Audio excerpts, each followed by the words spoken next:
54 करोड़ की आबादी पर हमने 543 सांसद डिसाइड किए थे और अब 145 पे भी अब 145 पे भी वही हैं। तो आप एक बार बताइए कि कौन लोग वहां रहेंगे।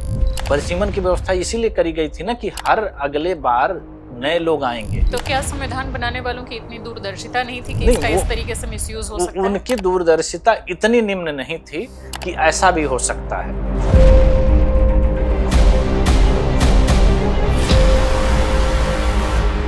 तो इस पॉलिटिकल कल्चर को बदले बिना क्या सिर्फ परिसीमन के आधार पर हम चीजों को बदल सकते हैं? 50 साल में परिसीमन नहीं हुआ और जो परिस्थितियां उसके रोकने के लिए 1976 में थी या 2001 में थी, उससे तो और भयावह स्थिति है। तो 2026 में हम कैसे करने वाले हैं? तो इसका मतलब हम 2026 में नहीं कर पाएंगे। तो आपको लगता है कि इतना ये क्रूशियल है, इतना इम्पोर्टेंट है, इसके बावजूद भी इसको नेग्लेक्ट कर दिया जाए तो ये बहुत बड़ा लॉस होगा देश का? बिल्कुल होगा। मैंने क्या कहा कि सबसे बड़ी जो मैं महिला रिजर्वेशन की बात कर रहा हूँ कि महिला रिजर्वेशन इसी शर्त पे होना है। आपको क्या लगता है जितने भी राजनीतिक दल हैं इसमें से कोई इस पर क्यों नहीं बोलता? उनका इसमें इसके पीछे कितना और किस तरीके का फायदा है कि सब इस पर खामोश हैं और सब इसमें एकजुट? ये सिर्फ इस वजह से है क्योंकि वो राजनीतिक एकाधिकार चाहते हैं। अगर परिसीमन नहीं होगा तो लोकतंत्र नहीं होगा। कि इससे सीट्स तो बढ़ेंगी डेफिनेटली, लेकिन इससे नेशनल इंटीग्रिटी और यूनिटी बढ़ने की जगह रीजनल टेंशन का माहौल ज्यादा बढ़ेगा। जो ये आधार दिया जाता है वो बहुत ही बचकाना आधार है। ये कोई खौफ नहीं, ये बनाया हुआ एक प्रोपेगेंडा है। अगर परिसीमन होता है, रीडिस्ट्रीब्यूशन होता है, नए सिरे से सीट्स डिसाइड होती हैं, तो भी अगर बोलने के लिए कुछ लोग बोल सकते हैं कि परिवारवाद भी अभी जैसे 543 सीट्स हैं उसमें से 167 यानी कि 31% ही परिवारवाद यानी कि डायनेस्टी पॉलिटिक्स से आए हुए लोग हैं, यानी कि हर 3 में से एक शख्स। वो जो आप 69% की बात कर रहे हैं वो अभी फर्स्ट जनरेशन पे है। और इस लोकसभा के आप आंकड़े उठा कर देखिए, 30 साल से कम उम्र के जो सांसद हैं, जो नए लोगों को चुनाव में टिकट पार्टियों ने दिया और जो जीत करके आए, 100 आउट ऑफ 100 परिवारवादी नेता हैं। जिन राज्यों में 3 बार परिसीमन हुआ, अगर हम सिर्फ स्टेट की बात करें, वहाँ फैमिली डायनेस्टी क्यों नहीं पीछे हो पाई? पूरा सिस्टम जब तक नहीं बनता है तब तक वो चीजें परिवर्तित नहीं होती। बंद कमरे में पार्टियां अपना टिकट डिसाइड कर देती हैं। नामांकन के एक दिन पहले आप प्रत्याशी घोषित कर देते हैं। ये लोकतंत्र कैसे हुआ? मैं आप ये कहते हैं कि अभी जो SIR चल रहा है वो डिलिमिटेशन को इग्नोर करने के लिए या कहीं ना कहीं उसको पीछे करने के लिए वो किया जा रहा है। कि पूरा देश SIR पे चर्चा कर रहा है, परिसीमन पे क्यों नहीं करते? भाई एक वोट कट गया, पूरे देश में हो हल्ला में मच गया। देश में 907 सांसद मिसिंग और 7000 के आसपास विधायक मिसिंग। उस पर कोई क्यों नहीं बात कर रहा है? देश में आज कोई भी वैसा बड़ा नेता, कोई एक जिस प्रोटैगनिस्ट की हम बात करें, नायक की बात कर रहे हैं, वो यूथ के सामने नहीं है। क्या यूथ या महिलाएं इस वजह से ही काफी ज्यादा उदासीन है पॉलिटिक्स को लेकर? बिल्कुल इसी वजह से हैं और इसी व्यवस्था को ही जन्म देने के लिए परिसीमन को रोक लगाई गई थी।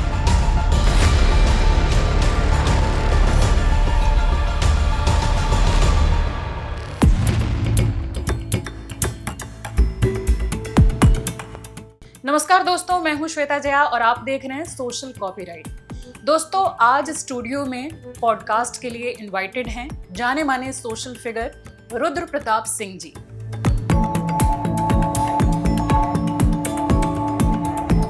आपने इनको अधिकतर न्यूज चैनलों पर और दूसरे मंचों पर बोलते हुए देखा होगा। लोकतंत्र और परिसीमन जैसे मुद्दों पर ये अपनी बेबाक राय रखते हैं। तो चलिए बिना देरी किए सवालों के बौछार से इस पॉडकास्ट की शुरुआत करते हैं। रुद्र जी, बहुत बहुत स्वागत है। जी नमस्कार। सबसे पहले तो ये बताइए कि आप किन किन ऑर्गेनाइजेशन से जुड़े हैं? आप एक पब्लिक फिगर हैं, क्या क्या काम हो रहा है, उन ऑर्गेनाइजेशन का पर्पस क्या है? देखिए, मैं अपने एजुकेशन के बाद मैंने अपनी संस्था शुरू की थी आयुवा, और उसके बाद फिर आयुवा के साथ हमने एक युवा भारत अभियान की बात करी कि युवाओं को किस तरह से भारत की राजनीति की मुख्य धारा में जोड़ा जा सकता है।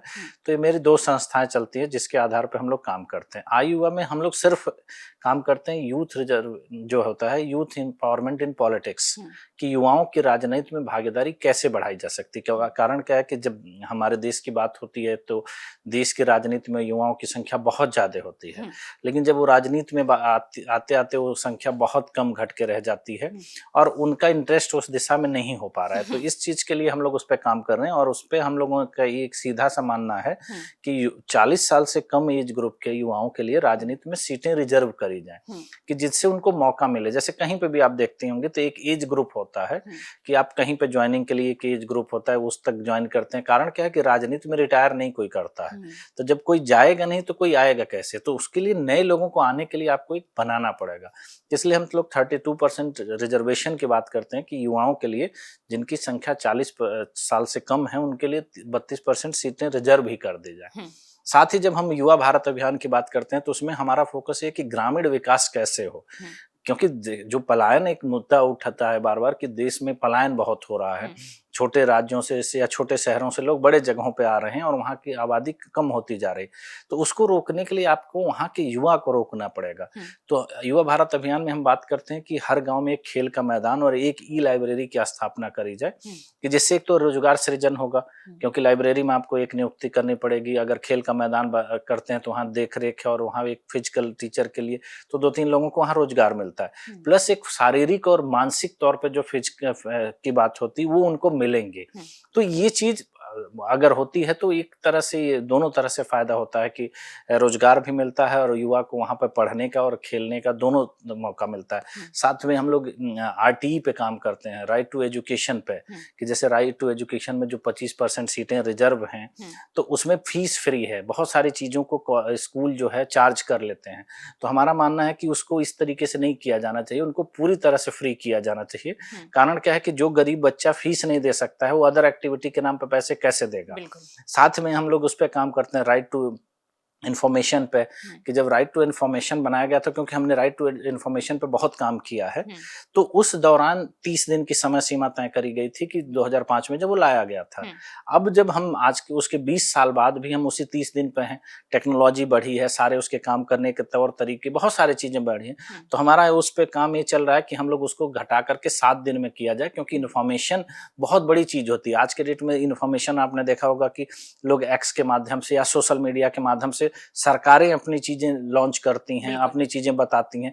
तो उस दौर में अगर हम जब हैं तो हम राइट टू इन्फॉर्मेशन को इतना लंबा समय तक क्यों पेंडिंग रखते हैं, 30 दिन का टाइम क्यों हम देते हैं? और अब तो आर्टिफिशियल इंटेलिजेंस वगैरह हाँ, तो वही कह रहे हैं ना कि जब आज के 20 साल पहले जब उसको 30 दिन करा गया था, तो हम 20 साल बाद जब आते तो उसमें हमको और बेहतर बनाना चाहिए। तो हम एक दिन की 24 घंटे 48 घंटे की नहीं बात कर रहे हैं। हमारा मानना है कि कम से कम उसकी समय सीमा 7 दिन हो, कि जिससे लोग ज्यादा अच्छे तरीके से उससे साथ जुड़ सकें और उस पर काम कर सकें।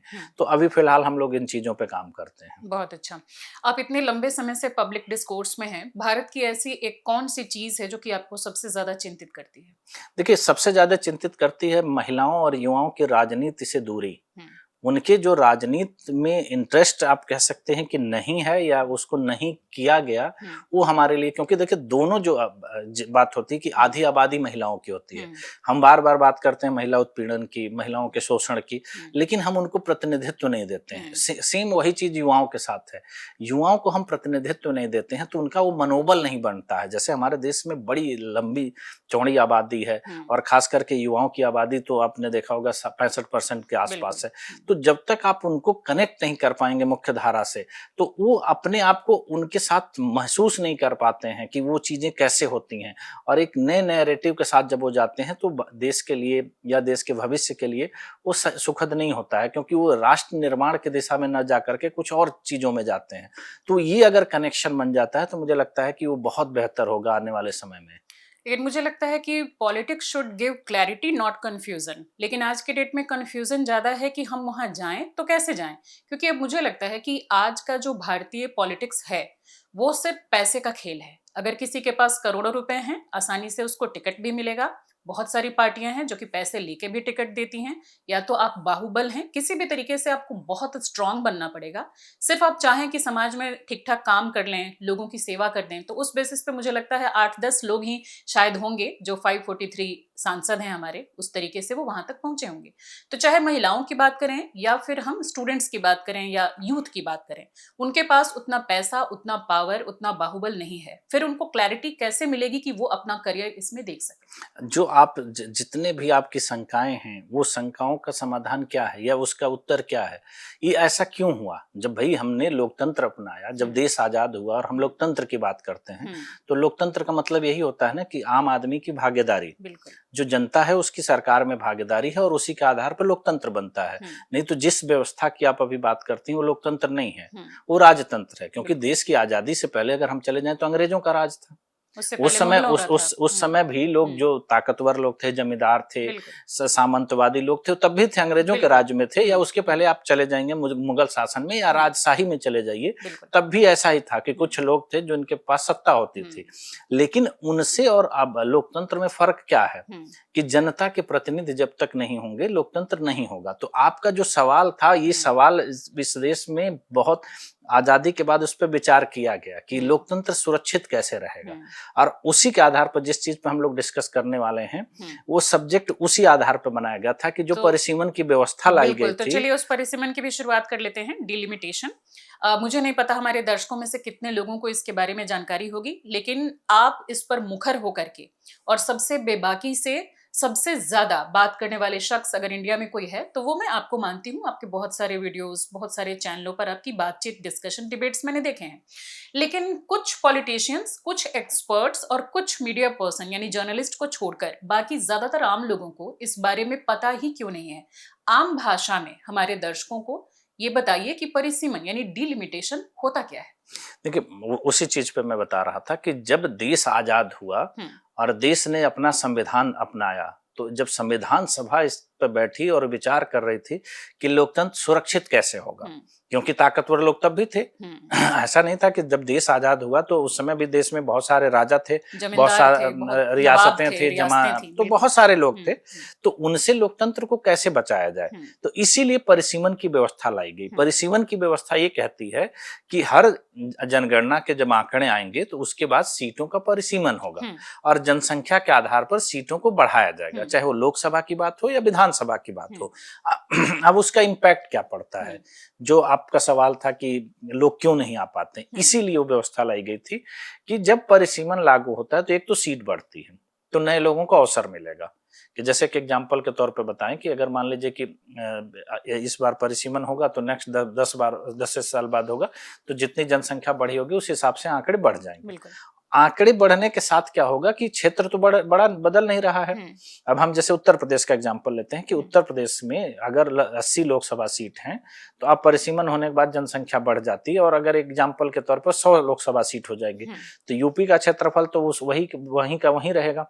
लेकिन 80 की जगह जब 100 सीटें होंगी तो क्षेत्र बदलेगा, क्योंकि किसी के क्षेत्र एक दूसरे के क्षेत्र से लेकर ही तो 20 सीटें बनाई जाएंगी। तो उससे क्या होता है कि आप समीकरण साध नहीं सकते।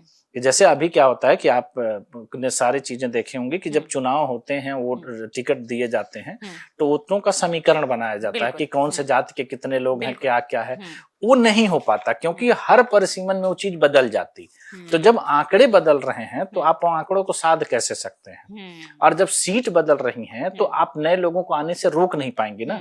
अगर 80 की जगह 100 लोग आएंगे तो ये तो 100% श्योर है, मैं कह रहा हूं कि वो 80 के 80 लोग अपना चुनाव जीत जाएं, तब भी 20 नए लोग आएंगे ना। तो 20 नए लोग आपको कंपटीशन में लाएंगे। इसी के आधार पर परिसीमन की व्यवस्था सुनिश्चित करी गई थी कि हर जनसंख्या के आंकड़े के बाद परिसीमन आयोग बनेगा जो सीटों को निर्धारित करेगा, जनसंख्या के आधार पर निर्धारित करेगा। और जितनी बातें आप बता रही हैं, जितनी समस्याएं राजनीति में आई, इसी के बाद आई, क्योंकि देश की आजादी के बाद 3 बार परिसीमन लागू हुए, 52, 62 और 72। उसके पहले की जब आप राजनीति को उठा करके देखेंगे तो ये समस्या नहीं थी। जैसे आपने युवा की बात करी, देश के चुनाव के आप आंकड़े उठा करके देखेंगे तो शुरुआती 3 चुनाव में युवाओं का जो प्रतिशत था वो 30% से ज्यादा था।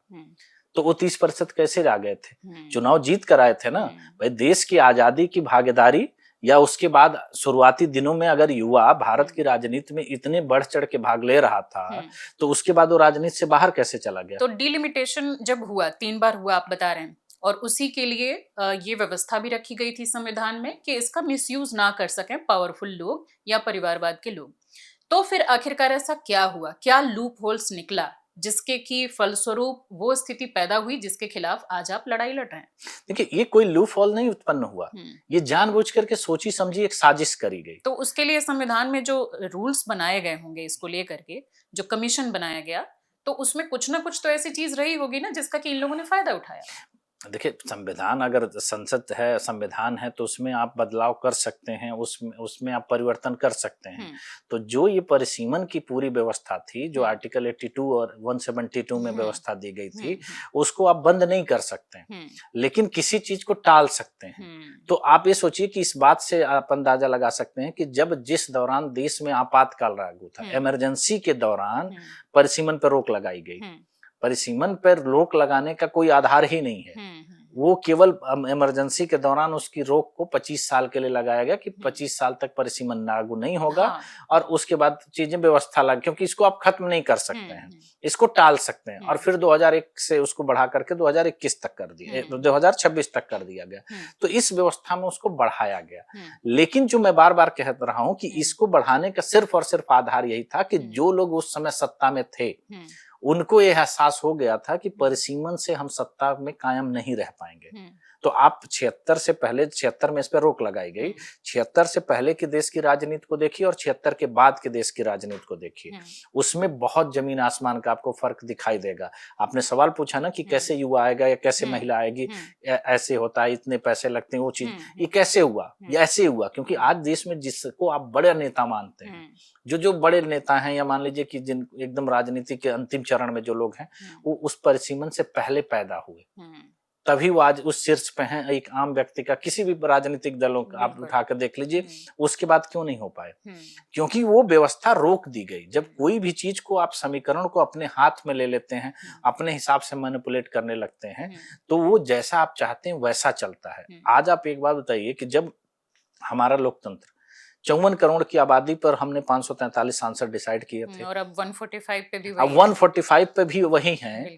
तो आप एक बात बताइए कि कौन लोग वहां रहेंगे?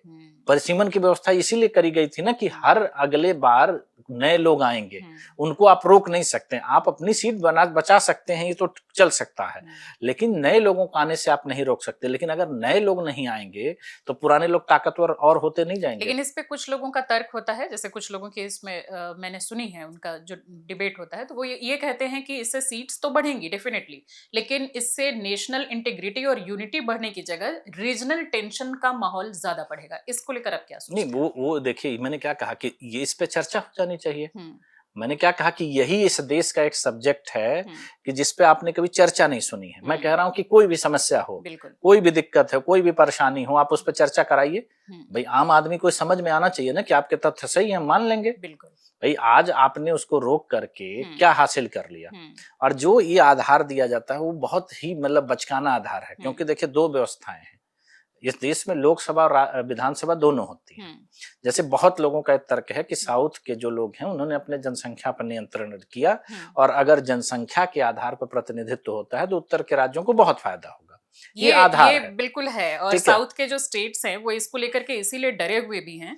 कई उनकी मैंने बाइट्स भी सुनी है जो उनके इंटरव्यू वगैरह में, कि अगर ये होता है डिलिमिटेशन वगैरह और उसके बेसिस पे और सीटों की संख्या बढ़ती है, तो उन्होंने तो अच्छा काम किया कि पॉपुलेशन पर उन्होंने कंट्रोल किया अपने स्टेट को और आगे ले जाने के लिए, और बाकी सारी चीजों को उन्होंने कंट्रोल किया।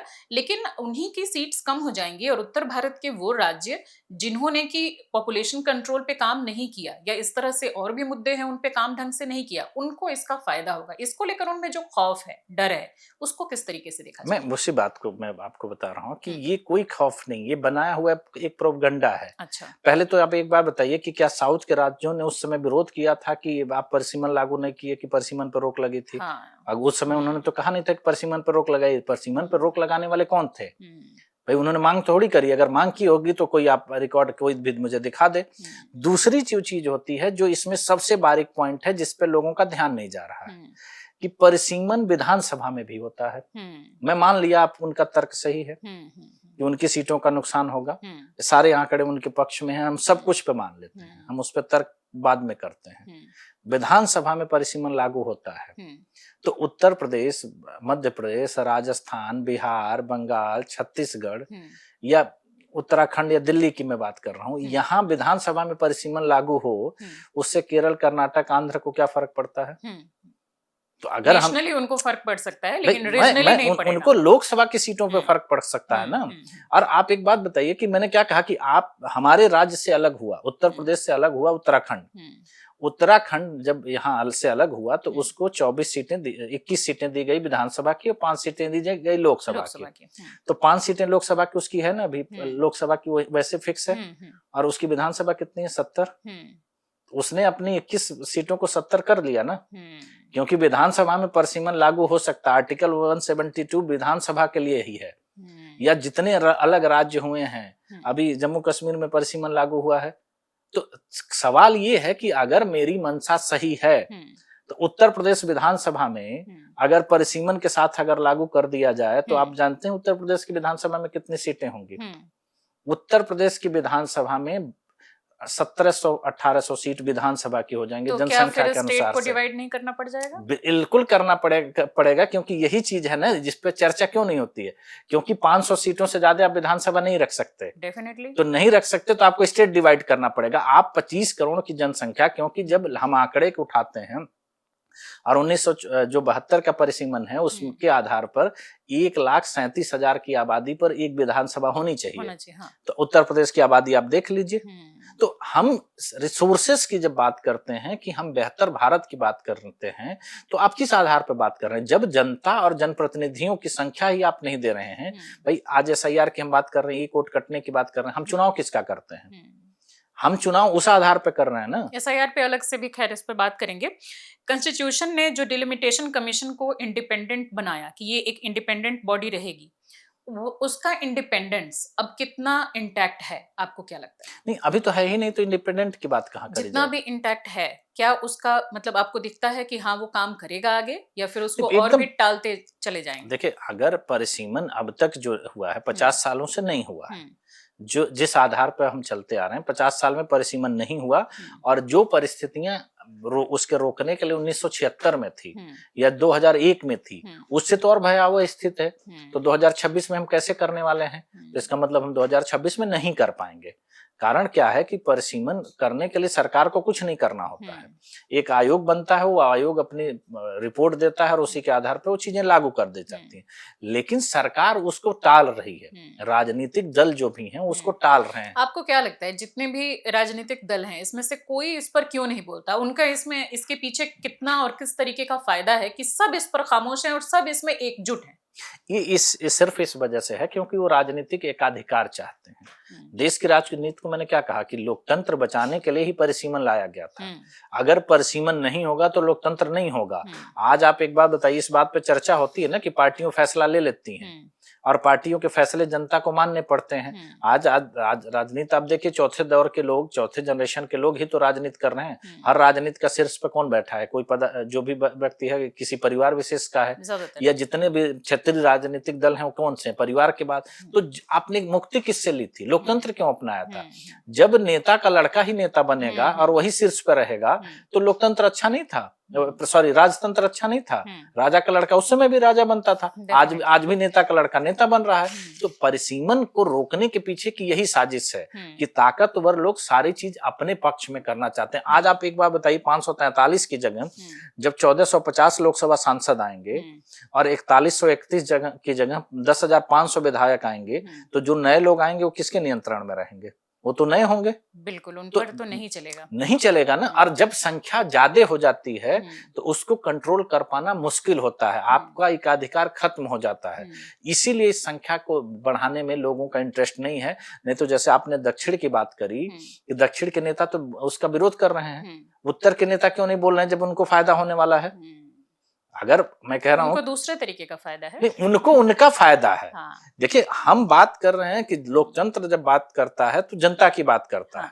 आप व्यक्तिगत स्वार्थ को लोकतंत्र के नाम पे नहीं थोप सकते हैं। यहाँ उनको नहीं फायदा होने वाला है, लोकतंत्र को फायदा होने वाला है, तो उनको नहीं बोलना है। अच्छा, बीइंग डेविल्स एडवोकेट, अगर मैं उनकी तरफ से कुछ बातें बोलूं, जिस तरह से आपने जैसे परिवारवाद की बात की, आपको क्या लगता है कि अगर परिसीमन होता है, रीडिस्ट्रीब्यूशन होता है, नए सिरे से सीट्स डिसाइड होती हैं, तो भी अगर बोलने के लिए कुछ लोग बोल सकते हैं कि परिवारवाद भी अभी जैसे 543 सीट्स हैं, उसमें से 167 यानी कि 31% ही परिवारवाद यानी कि डायनेस्टी पॉलिटिक्स से आए हुए लोग हैं, यानी कि हर 3 में से एक शख्स। तो वो कह सकते हैं कि अगर इतना कुछ है प्रॉब्लम, 50 साल से नहीं हुआ है, तो फिर इतने ही क्यों, 167 ही क्यों 543 में से, यानी 31% ही क्यों, बाकी 69% तो है ना। नहीं, वो जो आप 69% की बात कर रहे हैं वो अभी फर्स्ट जनरेशन पे है। नहीं, नए लोग भी हैं उसमें। नए लोग आप नए लोग अभी अगर इस लोकसभा की आप बात करते हैं, हाँ। और इस लोकसभा के आप आंकड़े उठा कर देखिए, 30 साल से कम उम्र के जो सांसद हैं,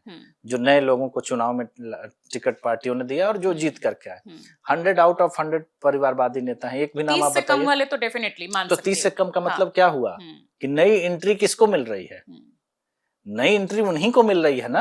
नहीं, जैसे 50 साल से हुआ नहीं, तो 50 साल से कम वालों को देख सकते हैं। 50 साल से आप कम उम्र वालों को देखेंगे तो जो लोग उसमें 70 साल 80 साल के होंगे वो फर्स्ट जनरेशन से आ रहे हैं ना, वो कंटिन्यू कर रहे हैं। नए जितने लोगों की जो आपने परसेंटेज बताया है, वो पिछले 10-15 साल से जो उनके बच्चे अब बड़े हो रहे हैं वो तो आएंगे भाई, उसके लिए उनके बच्चे का भी तो 25 साल होना जरूरी है। हाँ। तो इस वजह से वो कम आ रहे हैं। जब मैंने क्या कहा कि जब आप 30 साल के नीचे के आंकड़े उठाते हैं और 30 साल के नीचे 100% परिवारवादी लोग, वो भी दूसरे तीसरे जनरेशन की बात कर रहा हूं मैं, दूसरे नहीं तीसरे चौथे जनरेशन के लोग हैं, तो उसका मतलब क्या है कि नए लोग तो एंट्री नहीं कर रहे हैं ना। हर वो व्यक्ति जो अब राजनीति में पद पे एंट्री करके आ रहा है, वो कौन व्यक्ति है? वो किसी न किसी परिवार का सदस्य है और वो अपनी धरोहर को संभाल रहा है। तो इसमें लोकतंत्र कहाँ बचता है? लेकिन जिन राज्यों में 3 बार परिसीमन हुआ, अगर हम सिर्फ स्टेट की बात करें, वहां फैमिली डायनेस्टी क्यों नहीं पीछे हो पाई? वहां पर फैमिली डायनेस्टी को पीछे करके और नए सिरे से जो चीजें हैं वो आगे क्यों नहीं आ? देखिए, पूरा सिस्टम जब तक नहीं बनता है तब तक वो चीजें परिवर्तित नहीं होती। वो एक स्टेट है और वो स्टेट खास करके जितने जगहों पे स्टेटों का परिसीमन किया गया है वो भारत की राजनीति में बहुत अग्रणी भूमिका में नहीं रहते हैं, छोटे छोटे स्टेट हैं।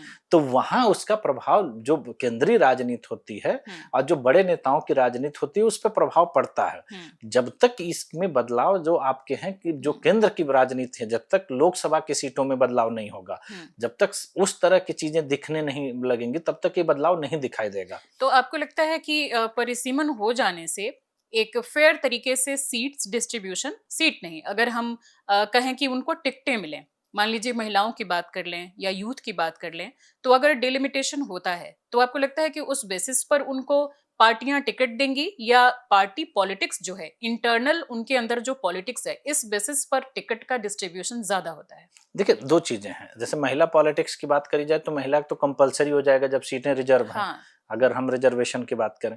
दूसरी चीज क्या है, मैं जो बात कहना चाह रहा हूँ कि जैसे सीटें बढ़ेंगी तो वहां आपके लिए नए लोग चाहिए ना।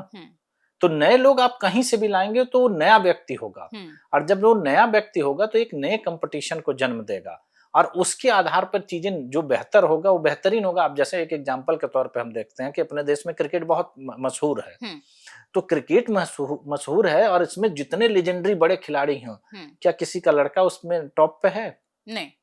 वो प्रयास कर सकता है, उसमें कोई बुराई नहीं है। भाई गवास्कर के लड़के आए, उन्होंने कुछ मैच खेला लेकिन वो नहीं सफल हो पाए। तेंदुलकर इतने बड़े खिलाड़ी हैं लेकिन उनका लड़का जो है नेशनल टीम में अभी हिस्सा नहीं बन पाया है। क्यों नहीं बन पाया? क्योंकि एक फेयर कंपटीशन है, वहां दिखता है, परफॉर्मेंस आपको दिखती है। लेकिन अगर यही चीज वहां फिक्स कर दी जाए कि 11 खिलाड़ी यही खेलेंगे, फिर क्या होगा?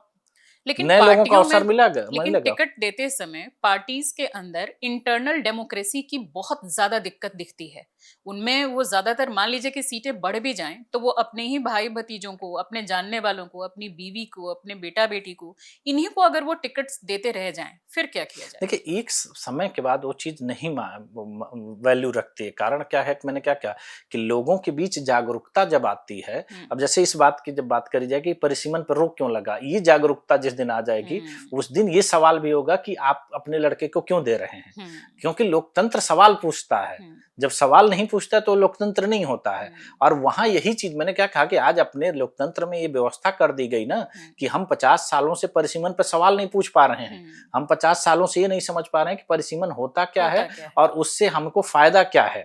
तो इसका ये मतलब है ना कि हमको इतना बैकफुट पे कर दिया गया है कि लोकतंत्र की जो सबसे खूबसूरती होती है कि जनता का अपने नेता से पूछा गया सवाल वो खत्म हो रहा है। कारण क्या है कि हमको ऐसा लगता है कि यही सब कुछ है जो ये डिसाइड करते हैं। आज एक बात बताइए कि बंद कमरे में पार्टियां अपना टिकट डिसाइड कर देती हैं। बिल्कुल।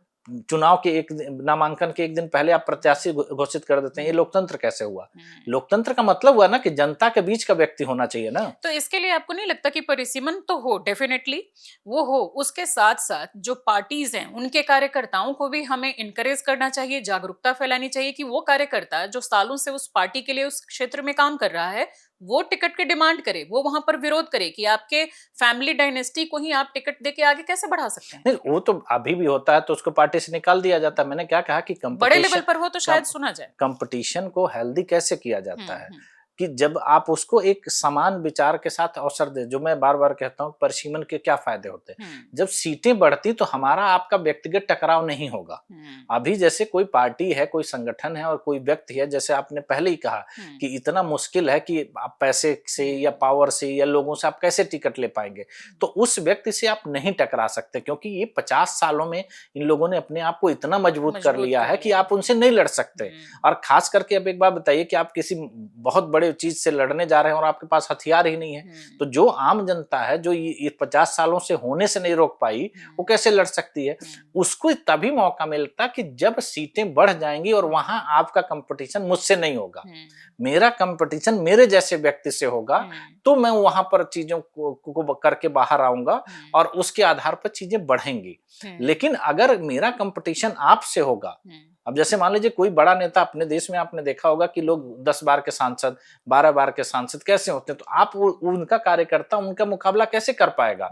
उसके लिए बेहतर यही है ना कि आप दूसरा अवसर दीजिए। भाई किसी भी जगह पर अगर आप पुराने लोगों को बिना हटाए, भाई जैसे रोजगार की बात होती है, नौकरियां कैसे मिलती हैं, वहां रिटायरमेंट होता है कि जैसे कोई रिटायर होगा तो उतनी वैकेंसी खाली होगी तो नए लोगों की नियुक्ति होगी। लेकिन अगर रिटायरमेंट बंद कर दिया जाए तो वो बेचारे की नियुक्ति ही बंद हो जाएगी, तो अंदर ही नहीं आएंगे तो फिर बाहर जाने की बात ही नहीं होगी। तो राजनीति में रिटायरमेंट नहीं होता है, इसीलिए परिसीमन ये व्यवस्था थी कि नए लोग कंपलसरी आएंगे, क्योंकि सीटें बढ़ेंगी तो नए लोग कंपलसरी आएंगे, उनको आने से आप नहीं रोक सकते। आप निकले ना निकले अलग बात है, लेकिन जब नए लोग आएंगे तो एक नया कंपटीशन को जन्म देंगे, तो उसमें जो बेहतर होगा वो आगे सरवाइव करेगा, जो बेहतर नहीं होगा नहीं करेगा। लेकिन आपने एंट्री बंद कर दी, तो इस बीच में इतने ही लोग और ताकतवर होते जा रहे हैं और ताकतवर होते जा रहे हैं और वो अपने आधार पर डिसीजन ले रहे हैं। बिल्कुल। इसमें एक चीज और है जो कि चलो पॉलिटिकल पार्टीज इसका फायदा उठा रही हैं लूप होल्स ढूंढ के और उस तरीके से उसको टाल रही हैं, वो समझ में आ रहा है। आम जनता क्या वो अपना पावर और अपना कर्तव्य दोनों समझ रही है? मुझे लगता है आज के डेट में जो इंडियन पॉलिटिक्स है उसने आम जनता को काफी हद तक इस तरीके के भेड़ चाल में बदल दिया है कि उनको यही नहीं पता कि देश के लिए समाज के लिए क्या जरूरी है और उनका क्या कर्तव्य है। जैसे कि मैं देखती हूँ ज्यादातर पॉलिटिकल पार्टीज जो हैं वो परिवारवाद से आए लोगों को ज्यादा भाव देंगी, अगर कोई एक निर्दलीय व्यक्ति खड़ा हुआ है उसको नहीं चुनेंगी, वो कास्ट पे जाएंगी, वो रिलीजन पर जाएंगी। उनको इस तरीके से दिमाग से खेल करके एक पपेट तैयार कर दिया गया है। क्या आम जनता को और ज्यादा जागरूक करने और जनता को जागरूक होने की जरूरत नहीं है? देखिए उसके जागरूक हुए बिना तो कुछ नहीं हो सकता, लेकिन जागरूकता भी कैसे आएगी? अगर एक ही चीज आपको बार बार दिखाया जाएगा तो आप उसी के आदी हो चुके होते हैं। कि जैसे कहावत होती है ना कि एक कहानी है कि एक हाथी को बांध दिया गया था एक खूंटे से और बहुत दिनों तक हाथी बांधने के बाद उसको जो उसकी रस्सी खोल भी दी गई तो हाथी वैसे ही खड़ा रहता था, क्योंकि उसको एहसास होता था कि मैं बंधा हूं। तो इसी तरह से जब देश की जनता के अंदर वो अविश्वास पैदा हुआ, जैसे मैं एक एग्जाम्पल के माध्यम से बता रहा हूँ आपको कि खेल से क्रिकेट और आप हॉकी को ले लीजिए।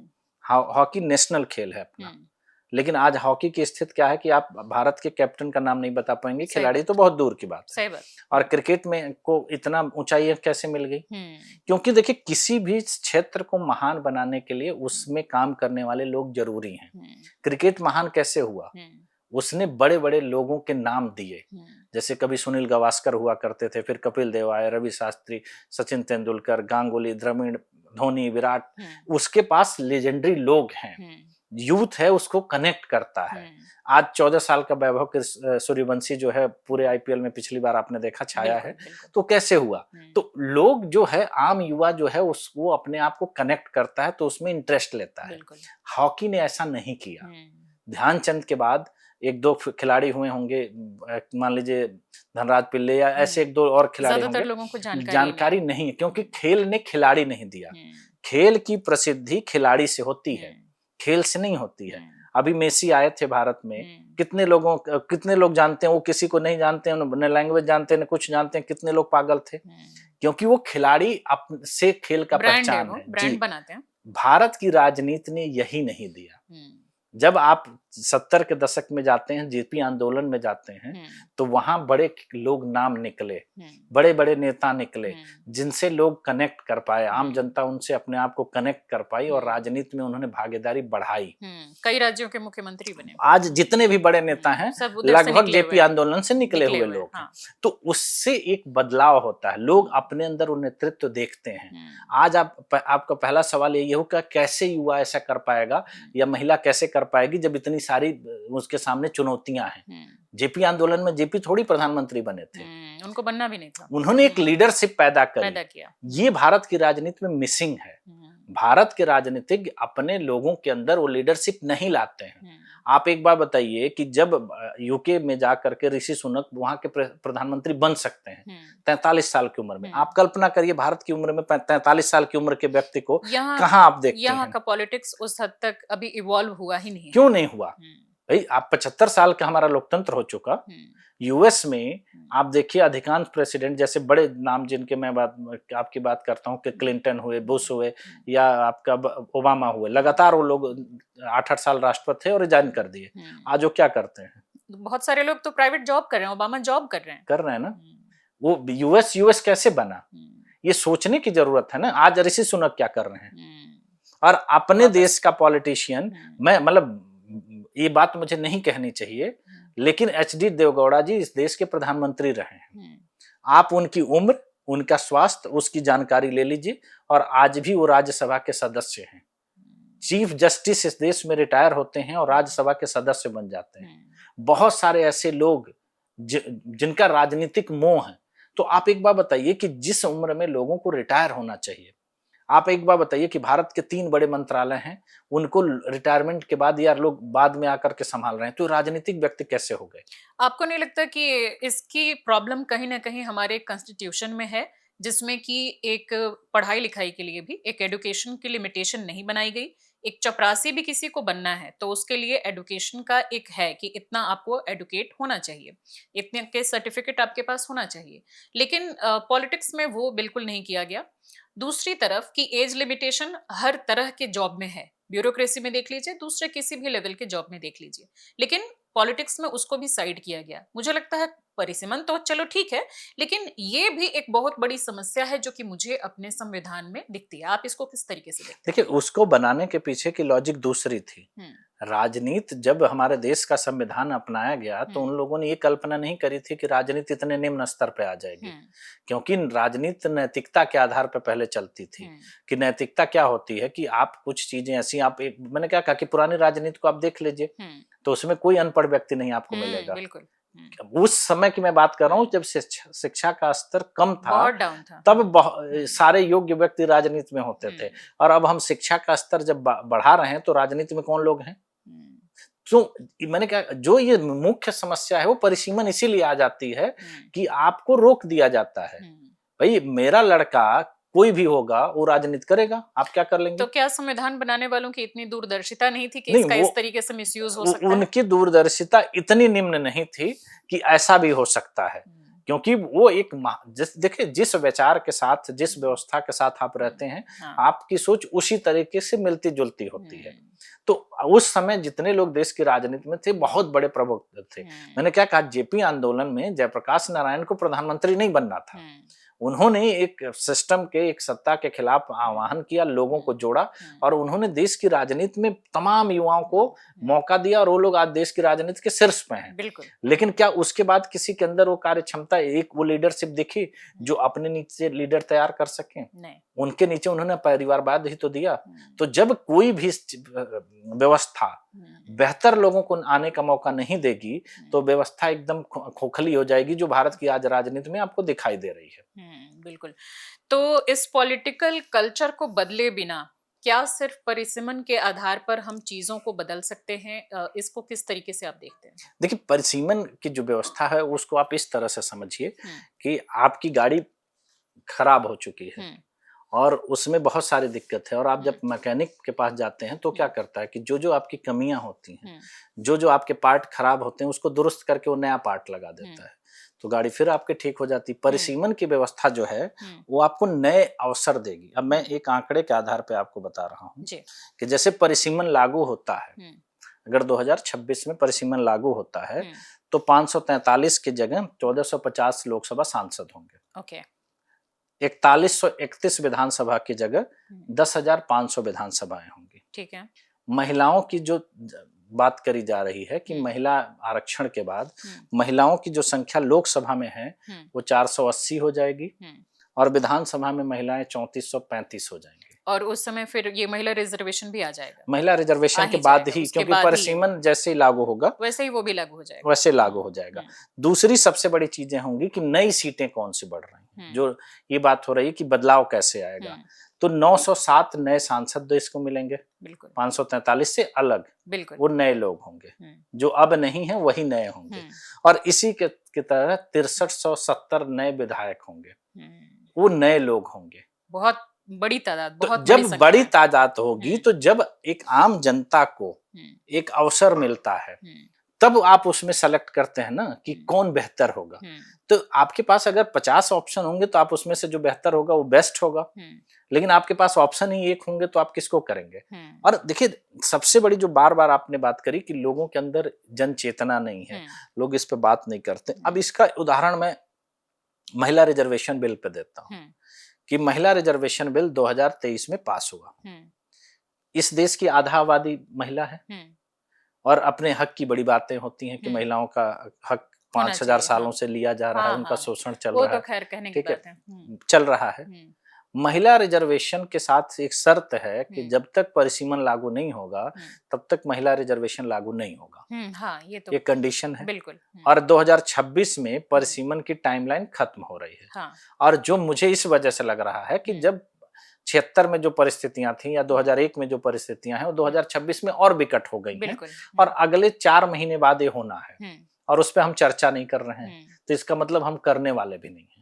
तो आपको लगता है कि इतना ये क्रूशियल है, इतना इम्पोर्टेंट है, इसके बावजूद भी इसको नेग्लेक्ट कर दिया जाए तो ये बहुत बड़ा लॉस होगा देश का? बिल्कुल होगा। मैंने क्या कहा कि सबसे बड़ी जो मैं महिला रिजर्वेशन की बात कर रहा हूँ कि महिला रिजर्वेशन इसी शर्त पे होना है और अगर ये नहीं होगा तो महिला रिजर्वेशन का क्या अस्तित्व है?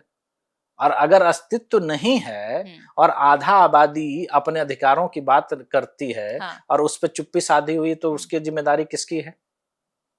भाई, आप अगर अपने अधिकारों के लिए नहीं बोल पा रहे हैं, क्योंकि इसके बाद आप कह भी नहीं सकते हैं, क्योंकि जब तक परिसीमन नहीं होगा तब तक रिजर्वेशन लागू नहीं होगा। बिल आपका पास हुआ रखा है, तो उस बिल पास करने का फिर क्या मतलब? मैंने क्या कहा कि अगर ईमानदारी की बात करी जाती तो 2023 में पास था, 24 का लोकसभा चुनाव हो जाता तो आज कम से कम 180 महिला सांसद होती ना, तो नहीं है ना।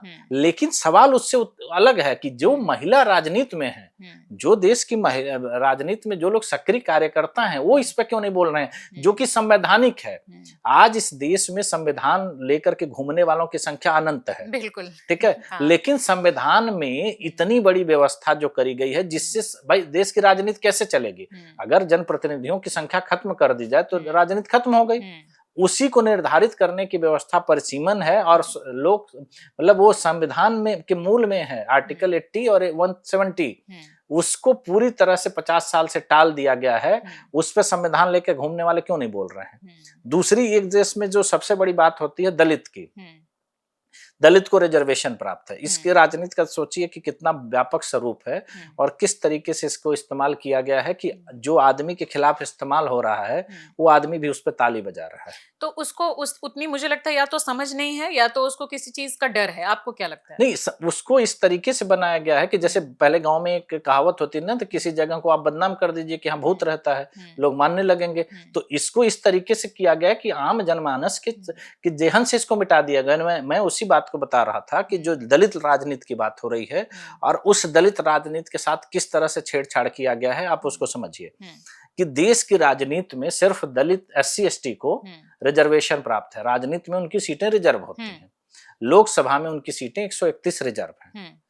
अब उसके दो नुकसान हुए, परिसीमन नहीं हुआ, वो सीटें 131 के 31 है। बिल्कुल। अगर आज परिसीमन लागू हुआ होता तो उनकी सीटें 350 हो गई होती। तो जो 350 सीटें होती उसमें किसको फायदा होता? तो ये दलितों को क्या इतना भी उनको नहीं पता? ये बेसिक उनके हक की चीज भी उनको नहीं पता है? अब नहीं पता है, तभी तो मैं कह रहा हूं कि दलित की राजनीति होती, कोई बात करके बताए कि उनकी अगर आज के समय में 350 सीटें होती। मैं ये आंकड़े इस आधार पर नहीं दे रहा हूं, अपने आधार पर जो आंकड़े उस जनसंख्या के आधार पर हैं उस आधार पर आज 350 दलित सांसद होते देश की राजनीति में। दूसरी उससे भी बड़ी नुकसान की बात जो हो गई कि सीटें फिक्स हो गई, परिसीमन से सीटें बदलती। जैसे कि एग्जाम्पल के तौर पर बात करते हैं कि अगर हम लोग नोएडा की बात कर रहे हैं तो नोएडा की सीट जनरल है, तो SC ST के लिए रिजर्व नहीं। अगर ये SC ST के लिए रिजर्व होती, जैसे बहुत सारी सीटें रिजर्व हैं, तो 1972 से वो रिजर्व SC ST के लिए दूसरी सीट नहीं हो रही है। तो क्या उस सीट के सिवा दूसरी जगह दलित नहीं है? बिल्कुल। या दूसरी जगह दलितों का वहां क्या उनकी आबादी नहीं बढ़ रही है? सिंपल सी बात। और उस जगह पर वही व्यक्ति, आप उस आंकड़ों को निकाल करके देखेंगे कि जो 131 दलित सीटें हैं सबसे ज्यादा परिवारवाद उसी पे है, क्योंकि वो सीटें उन्हीं के लिए उसी जगह पे फिक्स हैं और बार बार वही चुन करके आ रहे हैं। उस परिसीमन होता तो वो सीटें बदल जाती कि जैसे इस बार अगर नोएडा दलित है तो अगली बार गाजियाबाद दलित हो जाता, या उसके बाद दूसरे बुलंदशहर हो जाता। कि उनको भी अपना फायदा नुकसान उसमें कुछ ना कुछ तो दिख रहा है। मैंने क्या कहा कि उनका पूरा परिवारवाद है। आप एक बात बताइए, दलित राजनीति पे जब 131 सांसद हैं वो क्यों नहीं बोल रहे हैं? जो दलित पार्टियां खुद को बोलती हैं कि हाँ पार्टियां छोड़ दीजिए, वो क्यों नहीं आवाज उठा रही? मैंने पार्टी तो छोड़ दीजिए, मैं पार्टी की तो बात ही नहीं कर रहा हूँ। वो तो सांसद और विधायक उनकी सीटें रिजर्व हैं, वो जो चुन कर आना उनका कंपलसरी है, वो क्यों नहीं बोल रहे हैं? आप बताइए कि उनकी सीटें एक मूव करती ना, हर सीटों पर जाते, जिस सीट पर दलित अगर मान संख्या के आधार पर नहीं, वो अपने आप मूव करती, संख्या से कोई मतलब नहीं है।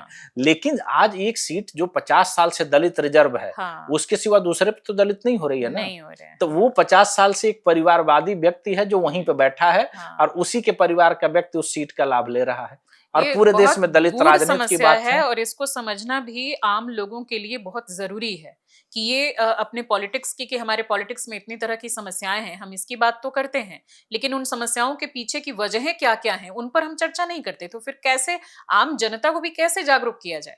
मैं इसी बात को कह रहा हूँ ना कि जो लोग आम जनता तक को आप छोड़ दीजिए, जो लोग सक्रिय राजनीति के हिस्से हैं, भाई हर पार्टी के आंकड़े आते हैं ना कि मेरी पार्टी में इतने राजनीतिक कार्यकर्ता हैं, मेरे पार्टी में इतने करोड़ कार्यकर्ता हैं, इतने, भाई वो तो लोग सक्रिय राजनीति का हिस्सा है ना, जब वो पार्टी कार्यकर्ता हैं। बिल्कुल, बिल्कुल। तो वो अपने राजनीति जो नेता हैं उससे ये सवाल क्यों नहीं पूछते हैं कि भाई अगर सीटें बढ़ती, प्रतिनिधित्व बढ़ता, मैं तो देश की अभी बात ही नहीं कर रहा हूँ, क्योंकि जब कार्यक्षमता बढ़ेगी, संख्या बढ़ेगी तो कार्यक्षमता बढ़ेगी तो देश का विकास होगा।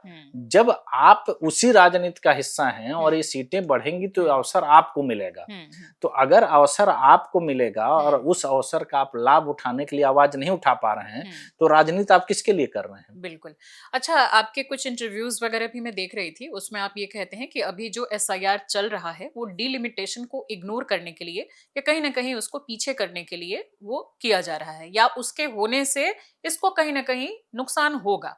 ये किस बेसिस पे कहते हैं वो भी थोड़ा दर्शकों को बताइए। देखिए, उसकी मैं वजह इसलिए कहता हूँ कि जैसे SIR क्या है, वोटर लिस्ट को करेक्ट कर रहा है कि भाई वोटर लिस्ट अच्छी हो। तो वोटर किसको वोट देता है? अपने जनप्रतिनिधि को देता है। तो हम 1450 की जगह 543 को चुन रहे हैं, तो वोटर लिस्ट आप कितना भी बेहतर बना दीजिए तो हम क्या 1450 को चुनने लगेंगे? भाई हम चुन तो उन्हीं को रहे हैं ना। भाई आज आप 10 लाख पे एक सांसद होता था, आज 50 लाख पे सांसद हो गया, तो क्या फर्क पड़ता है आपके वोटर लिस्ट कितनी भी अच्छी रहे? क्योंकि चुन तो आप उसी व्यक्ति को रहे हैं ना, नए व्यक्ति को तो आप जोड़ नहीं रहे हैं। तो आप एक वोटर को उसका ध्यान भटकाने के लिए संख्या जो प्रतिनिधि की न बढ़े, आप वोटर पर लेकर के आए कि पूरा देश SIR पे चर्चा कर रहा है, परिसीमन पे क्यों नहीं करते भाई? एक वोट कट गया, पूरे देश में हो हल्ला में मच गया।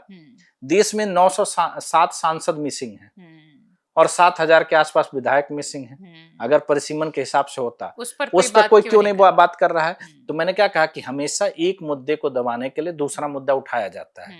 अप्रैल में परिसीमन होना है और अप्रैल तक आप देखिएगा कि SIR का ही मुद्दा चलेगा, क्योंकि आप दूसरी चीज पे चर्चा नहीं करिए। और यही एक मुद्दा इस देश में, कोई ऐसा मुद्दा आपने नहीं देखा होगा कि जिसमें हर व्यक्ति की सहमति हो। अच्छा, जिस तरह से SIR को लेकर के और वोटर लिस्ट से नाम काटे जाने और भी कई तरह की उसमें कमियों को लेकर के कई विपक्षी पार्टियां बात कर रही हैं, अपने बहुत सारे प्रोग्राम्स वगैरह भी लॉन्च किए हैं, वीडियोस डाले जा रहे हैं सोशल मीडिया पर।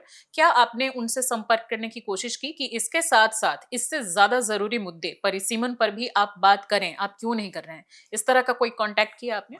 देखिए, ऐसा नहीं है कि ये मुद्दा की जानकारी मुझे है, इस मुद्दे की जानकारी सबको है। नहीं है सबको, लेकिन आप जिस तरीके से एक बड़े लेवल पर काम कर रहे हैं। मैंने सबसे बात करी है, मैंने तो अभी पिछले हफ्ते इस देश के जितने भी लोकसभा सांसद हैं, राज्यसभा सांसद हैं, जितने मिनिस्टर हैं, प्रधानमंत्री, राष्ट्रपति, उपराष्ट्रपति, सारे मुख्यमंत्री, सारे राज्यपाल को पत्र लिख करके सूचित किया है। लेकिन सवाल ये होता है कि जागता हुआ आदमी जो होता है वो कभी नहीं जगता है, सोता हुआ आदमी जगता है। 130 लेटर्स लगभग आपने लिखे हैं? लगभग 900 जितने लोकसभा राज्यसभा सांसद हैं, जितने आपके मिनिस्टर हैं, सारे प्रदेशों के मुख्यमंत्री को, सारे प्रदेशों के जितने संवैधानिक पद पर जो भी व्यक्ति है, मैंने सबको लिखा है। लगभग 900 पत्र लिखे हैं हमने और वो लगभग सबको पहुंच भी चुके हैं।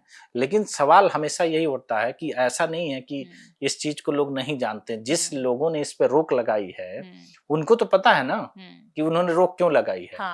सवाल हमेशा यही रिवर्स करता है कि जिन लोगों का नुकसान हो रहा है वो लोग क्यों नहीं बोल रहे हैं।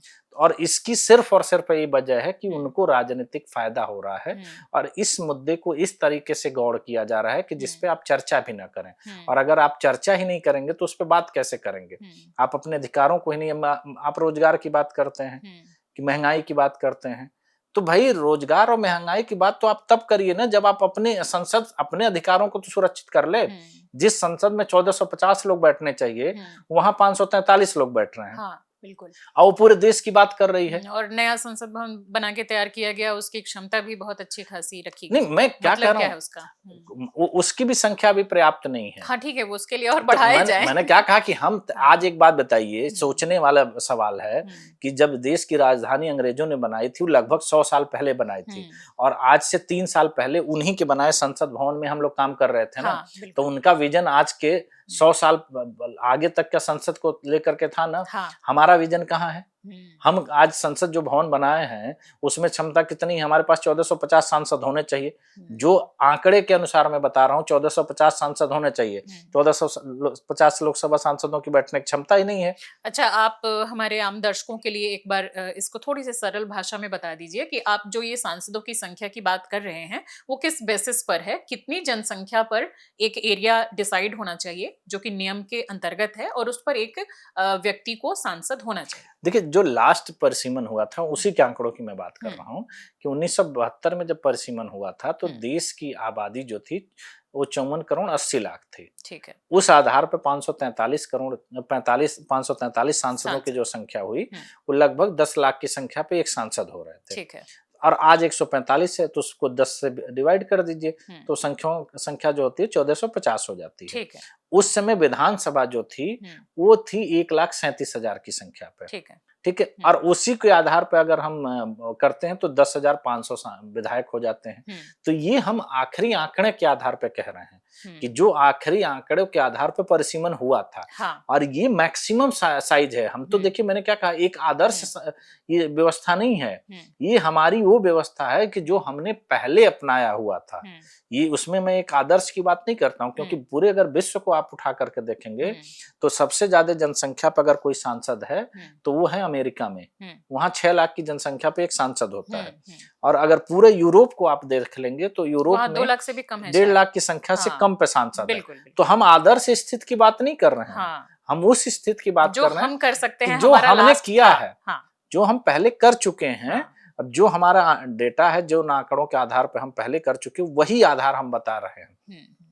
तो उस व्यवस्था को भी हम नहीं लागू कर पा रहे हैं जो हमने पहले किया है। बिल्कुल। तो हम उससे बेहतर की बात क्या कर सकते हैं? अगर वही लागू हो जाए तो ही बहुत बेहतर है, जिसको हम नहीं करने की फिराक में है।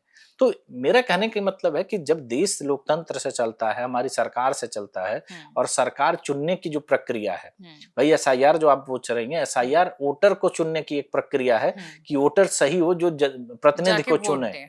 भाई वोटर क्या करता है कि एक उस प्रतिनिधि का चुनाव करे और उस प्रतिनिधि से सरकार बने। लेकिन जब वो वोटर जो चुन रहा है वो उसका प्रतिनिधि नहीं है, क्योंकि जब अगर आप टेक्निकल तरीके से देखेंगी तो 1972 के बाद जनगणना 71 में हुई थी, 72 में परिसीमन हुआ।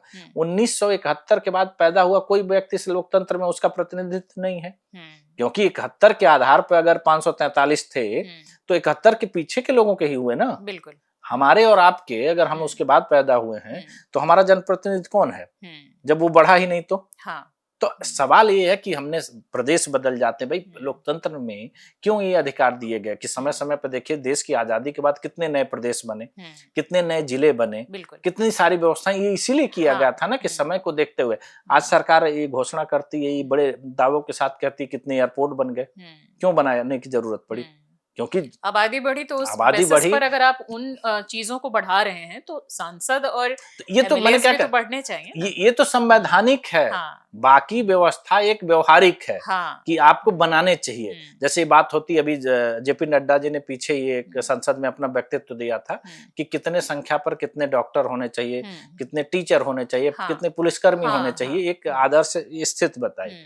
ये एक व्यवस्था है, ये कोई कंपलसरी नहीं है। लेकिन परिसीमन और जनप्रतिनिधियों की संख्या अपने संविधान में कंपलसरी है। इसको आप इग्नोर किया जा रहा है। जब आप उसको इग्नोर कर सकते हैं, जो देश के, भाई लोकतंत्र का मंदिर संसद को माना जाता है, और संसद की मूर्तियां ही आप चुरा लीजिए, भाई मंदिर से मूर्ति चुरा लीजिए। भाई आज 907 सांसद जो मिसिंग हैं वो चोरी ही तो हुए। तो आप एक बार बताइए, उसके बाद उसको आप मंदिर का स्थान कैसे दे रहे हैं? और चोरी कौन कर रहा है? जो वहां बैठा है वही कर रहा है। तो ये लोकतंत्र नहीं हुआ।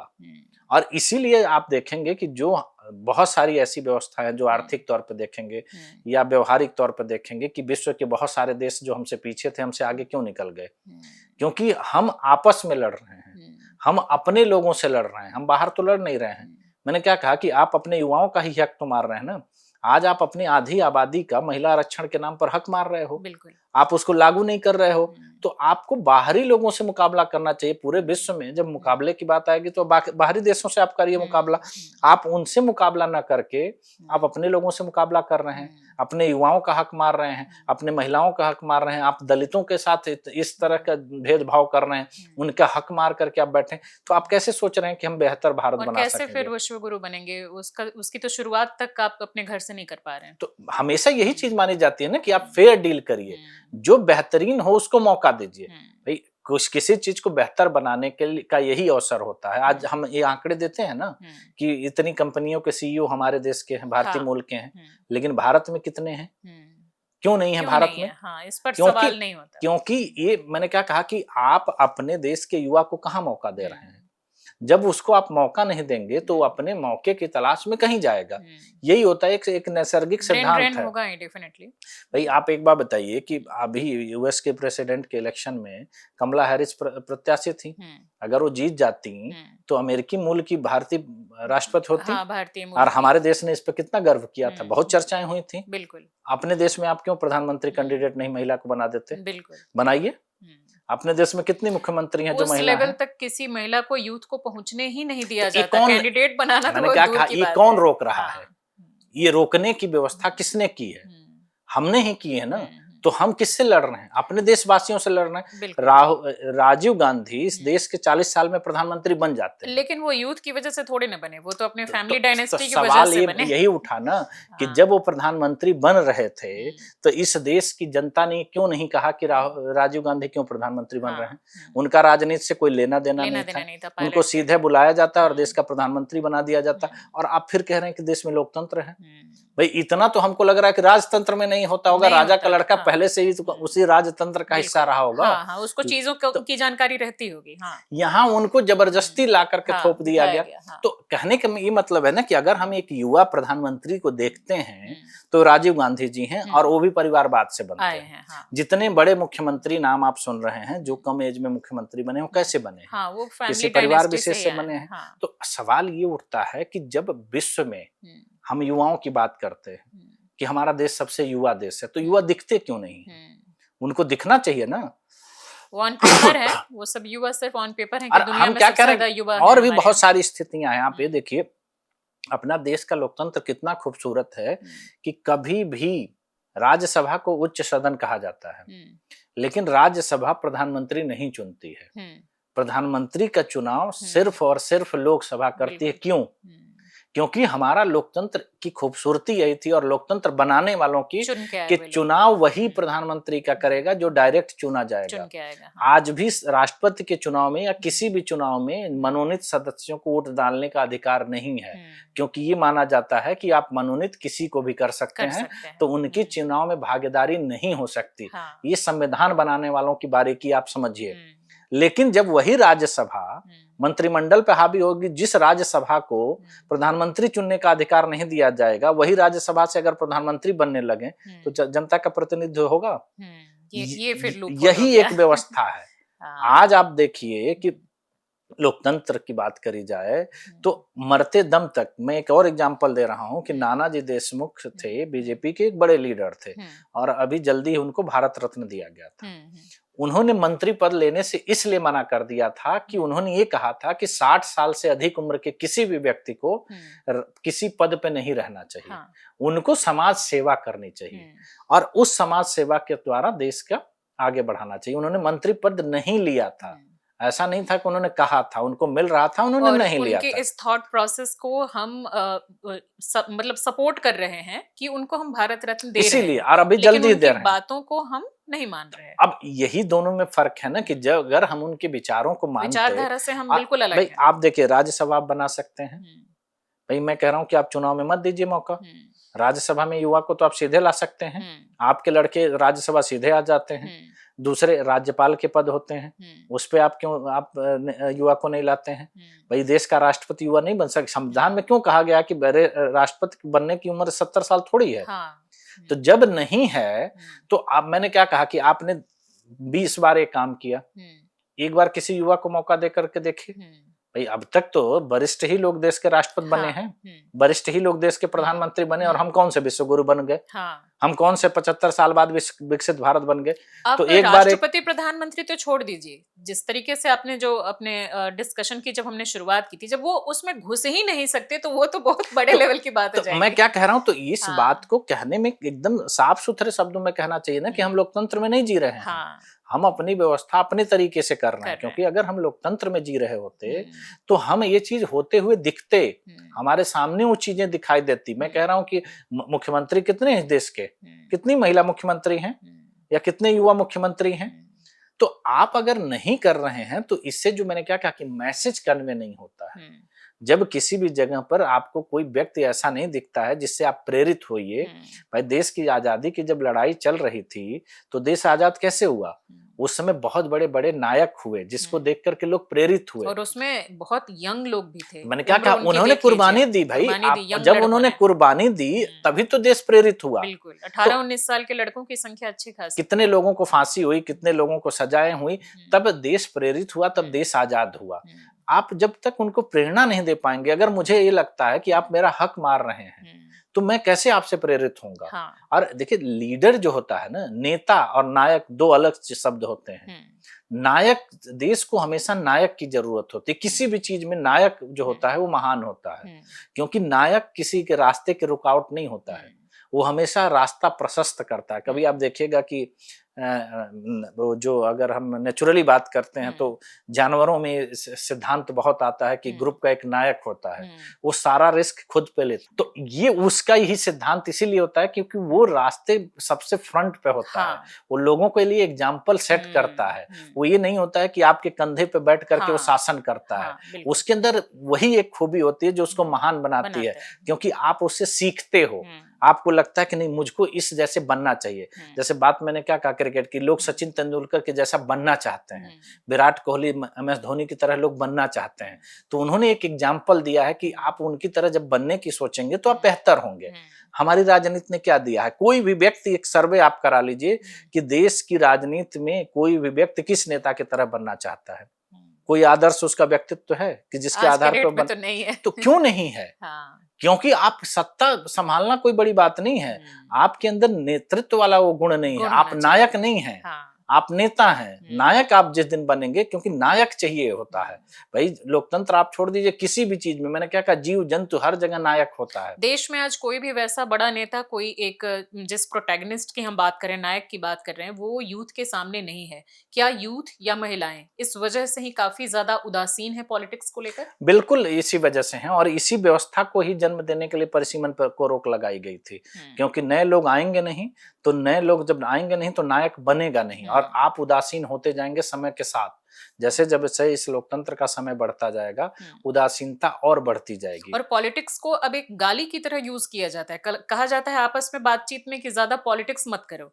अब सोचिए कि वो कितनी जरूरी चीज, देश को चलाने के लिए जो सबसे मजबूत, सबसे स्ट्रांग चीज है, उसी को अगर हम एक अब्यूज की तरह इस्तेमाल कर रहे हैं कि आपस में पॉलिटिक्स मत करो, तो इसका क्या मतलब है? देखिए, यही एक बनाया हुआ एक षड्यंत्र है कि आम आदमी के जहन में वो चीज को इतना नकारात्मक बना दो कि उसके बारे में वो सोचना बंद कर दे।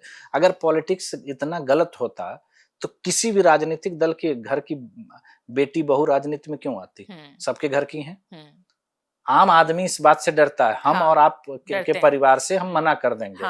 लेकिन किसी भी बड़ा राजनीतिक व्यक्ति ऐसा बताइए कि जिसके परिवार की लड़कियां और महिलाएं या उसके परिवार का लड़का राजनीति में नहीं है। सबको आगे किया जाता है। तो अगर वो खराब होती तो देखिए, इस दुनिया के एक नियम है, कोई भी व्यक्ति, मैं, आप या कोई भी व्यक्ति अपने बच्चों को वो काम करने के लिए नहीं प्रेरित करेंगे जो हमें अच्छा नहीं लगता है, जिसको हम गलत मानते हैं। हम चाहे कुछ भी कर लीजिए, आदमी अपने बच्चों को साथ ऐसी उम्मीद नहीं रखता है।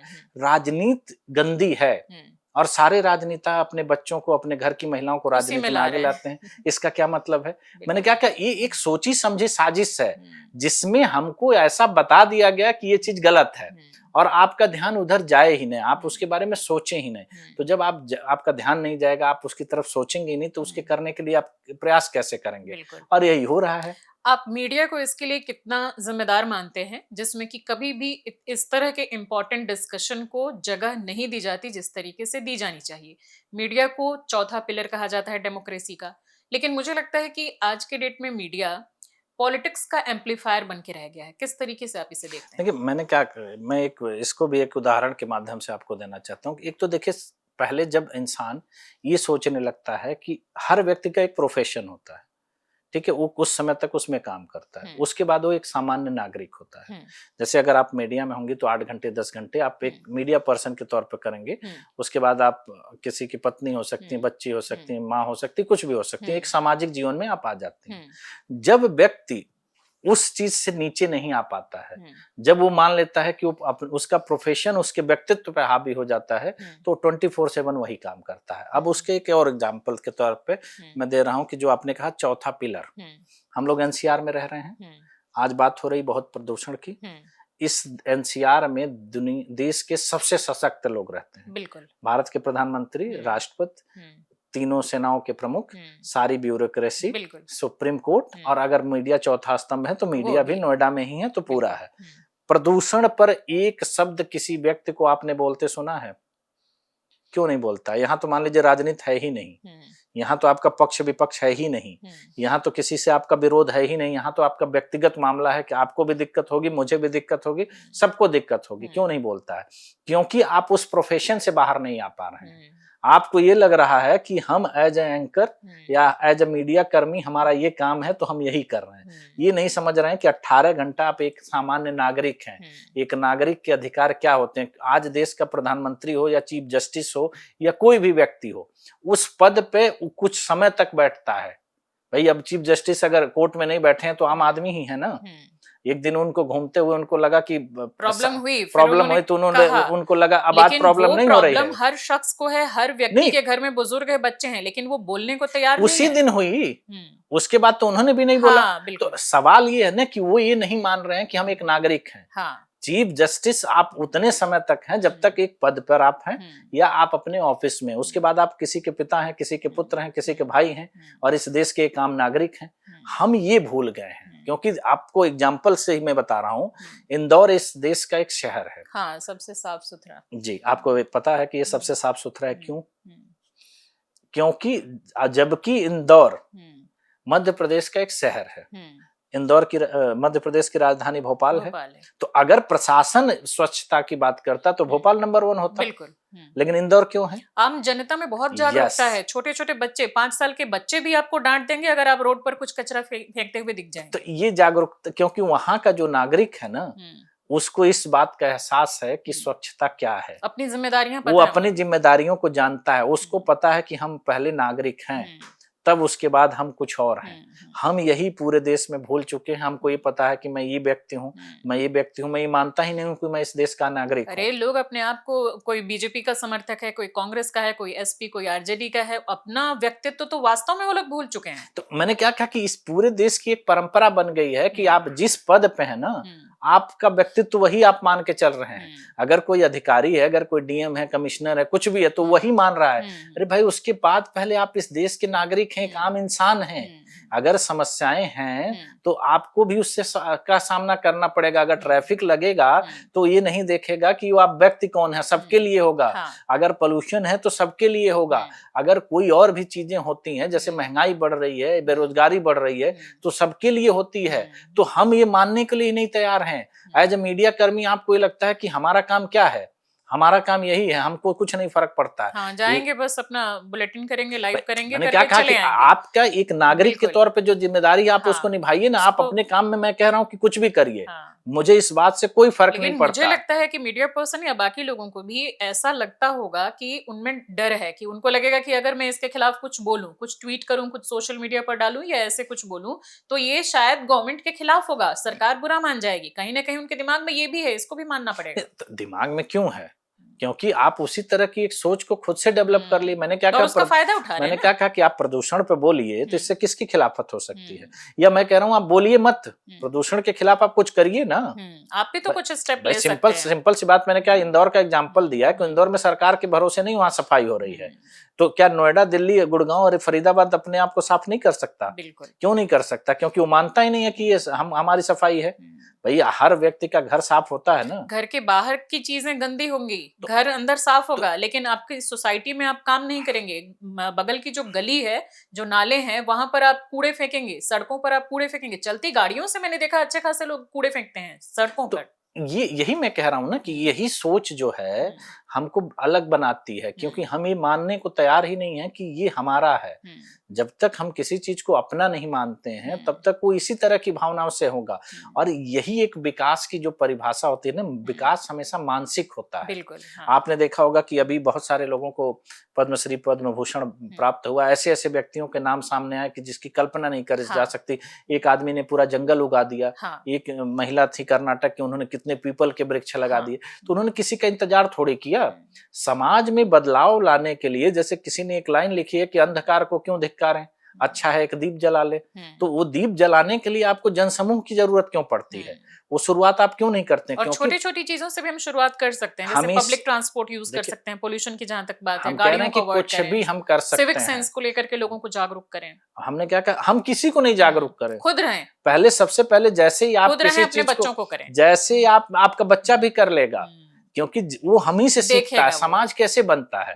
समाज एक दूसरे से देख करके। पहले एक बात बताइए कि जो भ्रष्टाचार की बात होती है, पहले भ्रष्टाचार का निवारण सरकार, कोर्ट और उससे नहीं होता था।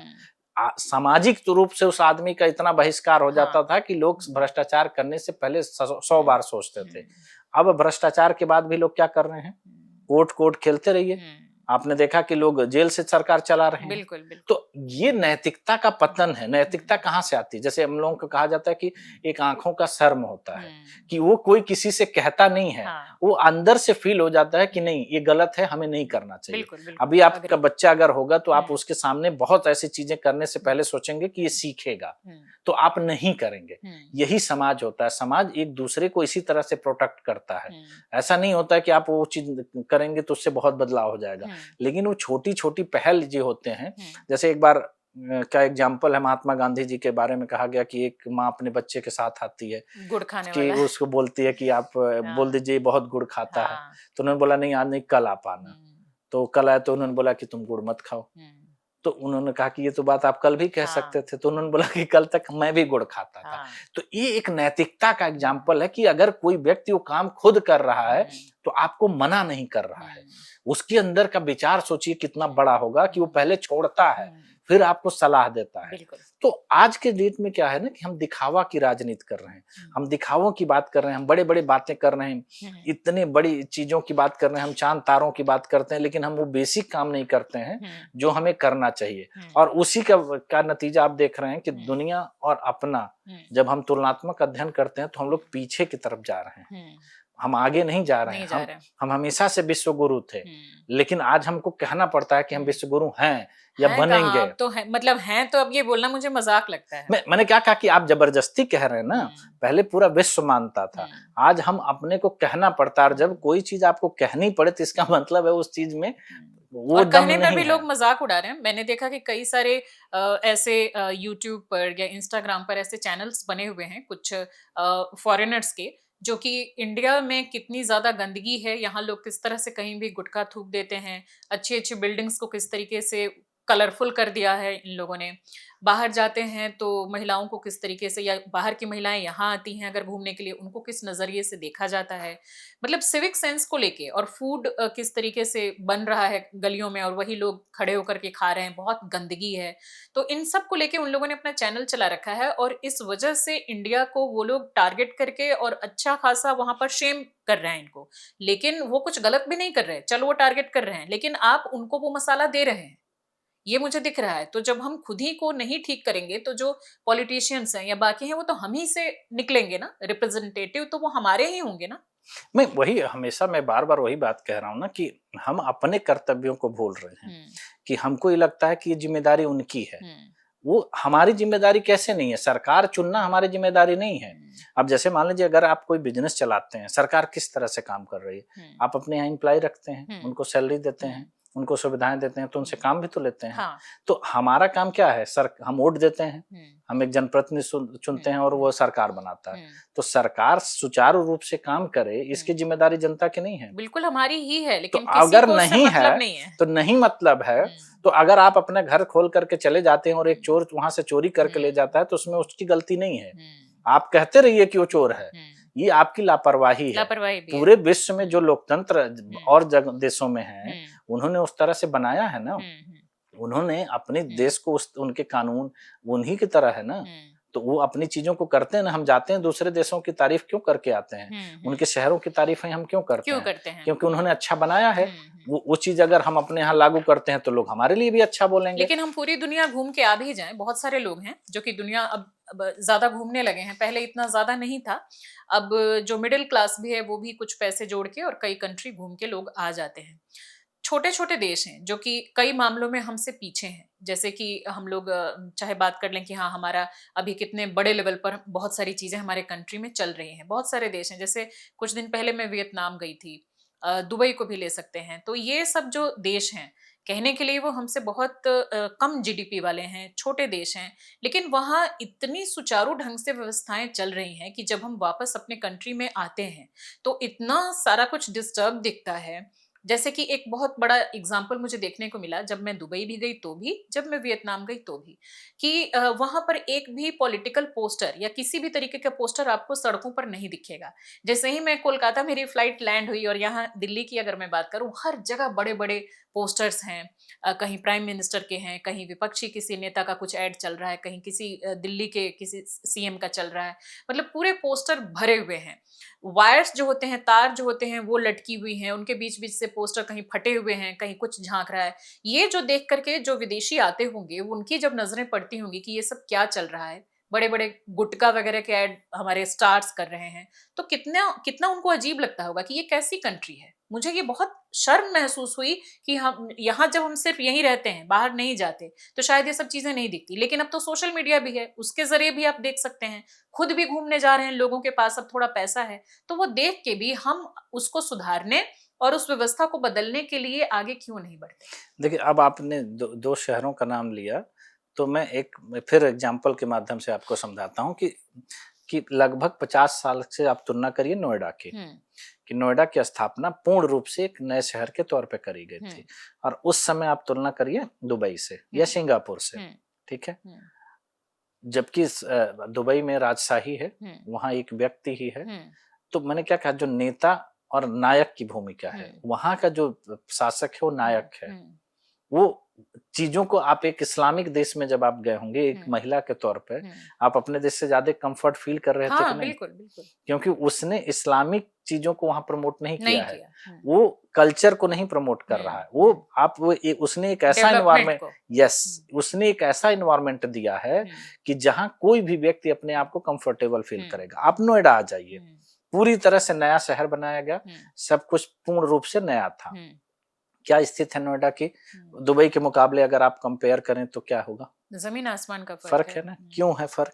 अब सेफ्टी भी नहीं है, लोगों में वो कल्चर भी नहीं है, वो सोच तो इसलिए नहीं होगा ना। मैंने क्या कहा कि जब हम उस बात को सोचते ही नहीं हैं तो हम मानेंगे कैसे? अब इसको हम परसिमन से जोड़कर आपको बता रहे हैं कि गौतम बुद्ध नगर में अगर 5 लोकसभा सांसद होते परसिमन के साथ, परसिमन होगा तो गौतम बुद्ध नगर में 5 लोकसभा सांसद होंगे और 20 विधायक होंगे।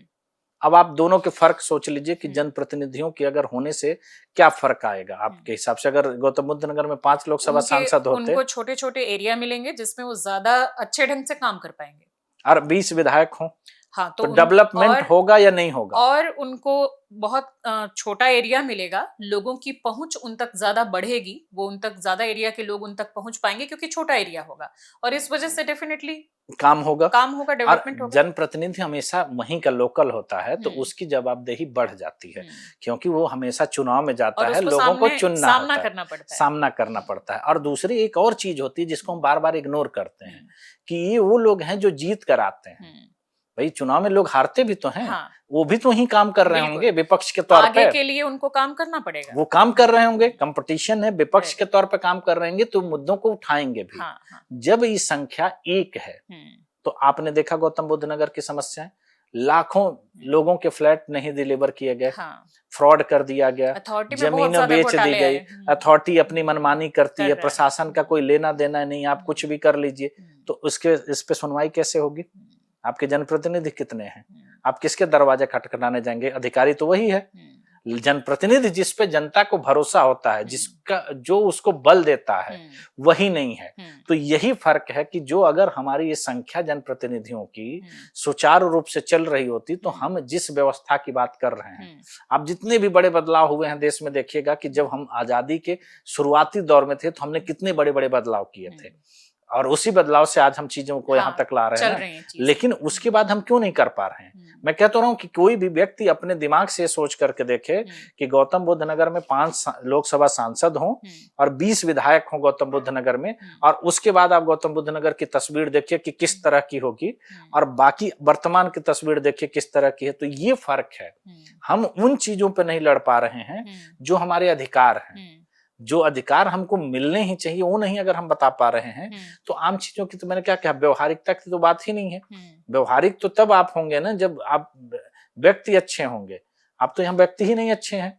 तो ये जो समस्याएं हैं, यही समस्या जो है हम लोगों के देश की सबसे विकट हो गई है कि राजनीति हम लोगों को वो चीज करके देती है जो हम करना चाहते हैं, जब चाहती वो एक सब्जेक्ट दे देती है और उस सब्जेक्ट के साथ हम खेलते हैं। चाहे वो मीडिया है या चाहे कुछ भी। आप देखिए कितने बड़े बड़े चीजें पर हम लोग दिनों दिन चर्चा करते हैं। छठ आ जाएगी तो यमुना गंदी हो जाएगी, उसके बाद यमुना एकदम पवित्र है, एकदम हम लोग उसी में नहा रहे हैं, बाकी साल भर उस पर कोई चर्चा भी नहीं। क्यों नहीं करते हैं? क्योंकि हम गैर जिम्मेदार हैं।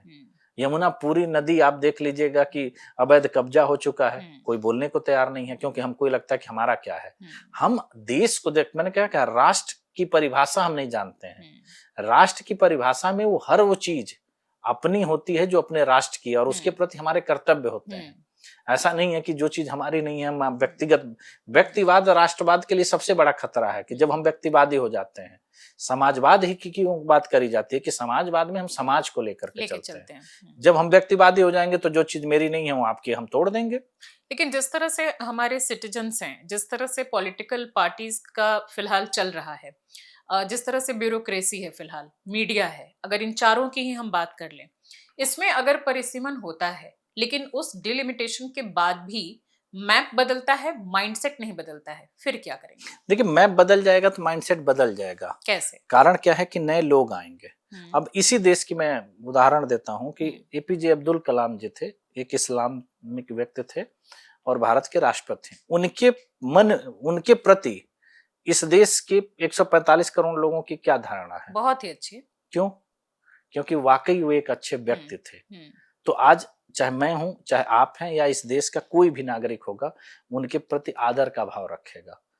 इस देश में जबकि कितने धार्मिक उन्माद होने के बाद भी उनको आप एज ए मुस्लिम देखते हैं? नहीं देखते हैं। नहीं देखता कोई। तो ये महानता है, तो उनसे लोग प्रेरित होते हैं। अभी जल्दी की बात थी ना, तो जब नए लोग आपको एक एग्जाम्पल के तौर पर एक महान व्यक्ति मिलता है, एक नायक मिलता है, तो बदलाव ला देता है। मैं इंदौर का एग्जाम्पल दे रहा हूँ, क्यों दे रहा हूँ कि वहां कुछ लोग ऐसे रहे होंगे कुछ समय पहले जिन्होंने इसकी शुरुआत करी होगी और वो अब कंटिन्यू हो रही है। ऐसा नहीं है कि आज से पहले जब उन लोगों ने शुरू किया होगा तो पूरा साफ हो गया होगा, लेकिन वो कंटिन्यू होने लगा ना। तो जैसे ही एक व्यवस्था जब आती है, एक बदलाव आता है, तो उसके साथ लोग आगे शामिल हो जाते हैं और उसी ढर्रे पे लोग चलने लगते हैं। जब आजादी की लड़ाई हुई, आंदोलन हुए, लोग आजादी के लिए लड़ने लगे। तो ये नेतृत्व दिखाता है रास्ता। देश को प्रगति के पथ पर ले जाने की जिम्मेदारी किसकी है? एक नायक की, जो बताता है कि किस दिशा में हमको चलना है। तो देश को उसी नायक की तलाश है, और वो कैसे होगा? जब उसको आप मौका देंगे। क्योंकि कभी भी जो नायक होता है वो समृद्ध थोड़ी होता है। अगर उसके पास सब कुछ होगा तो नायक कहाँ से होगा? वो इन्हीं परिस्थितियों से उत्पन्न होकर के, इन्हीं व्यवस्थाओं से जन्म लेकर के तभी तो आगे बढ़ता है। तो आपको लगता है कि परिसीमन होने पर महिलाओं और यूथ को वास्तव में वो मौका मिलेगा और ये सारा बदलाव होगा, ये आपका मानना है, या ये बस एक पॉसिबिलिटी क्रिएट करता है? नहीं, ये सत्यता है। मैंने क्या कहा कि मेरा मानना कुछ नहीं है। परिसीमन होने के बाद इतनी नई सीटें आएंगी, 907 लोकसभा सीट हो जाएंगी और लगभग 7000 विधानसभा होगी, तो उसमें नए लोग ही तो आएंगे। महिलाओं को 33% आरक्षण मिल जाएगा, तो उसका प्रतिनिधित्व 450 प्लस हो जाएगा। जहां आरक्षण मिला भी, जैसे कि हम गांवों की बात कर लें, पंचायत लेवल की बात कर लें, तो पंचायत लेवल पर अगर उनको जब आरक्षण मिला भी, तो भी देखा गया कि प्रधान पति, पंचायत में दूसरे जो मेंबर्स हैं उनके पति, उन्हीं के हाथों में ज्यादा है। यहाँ तक कि गाड़ियां जो लेके वो निकलने लगे तो उस पे लिखा रहता था प्रधान पति। तो उनके जब घर के जो मेल पर्सन हैं, जो उनके घर का एक मुखिया माना जाता है, वो उस गांव का मुखिया बन जा रहा है अपनी पत्नी को साइडलाइन करके। पत्नियां ज्यादातर पढ़ी लिखी नहीं है, जो पढ़ी लिखी हैं वो भी उनके हाथ में भी पावर नहीं रहता, वो घूंघट संभालने में ही बिजी रहती हैं। तो उसको किस तरीके से हम माने कि हाँ महिलाएं आगे आएंगी तो वास्तव में वो लीड करेंगी, वास्तव में उनके अंदर वो नेतृत्व की क्षमता होगी और वास्तव में उनको आगे आने दिया जाएगा?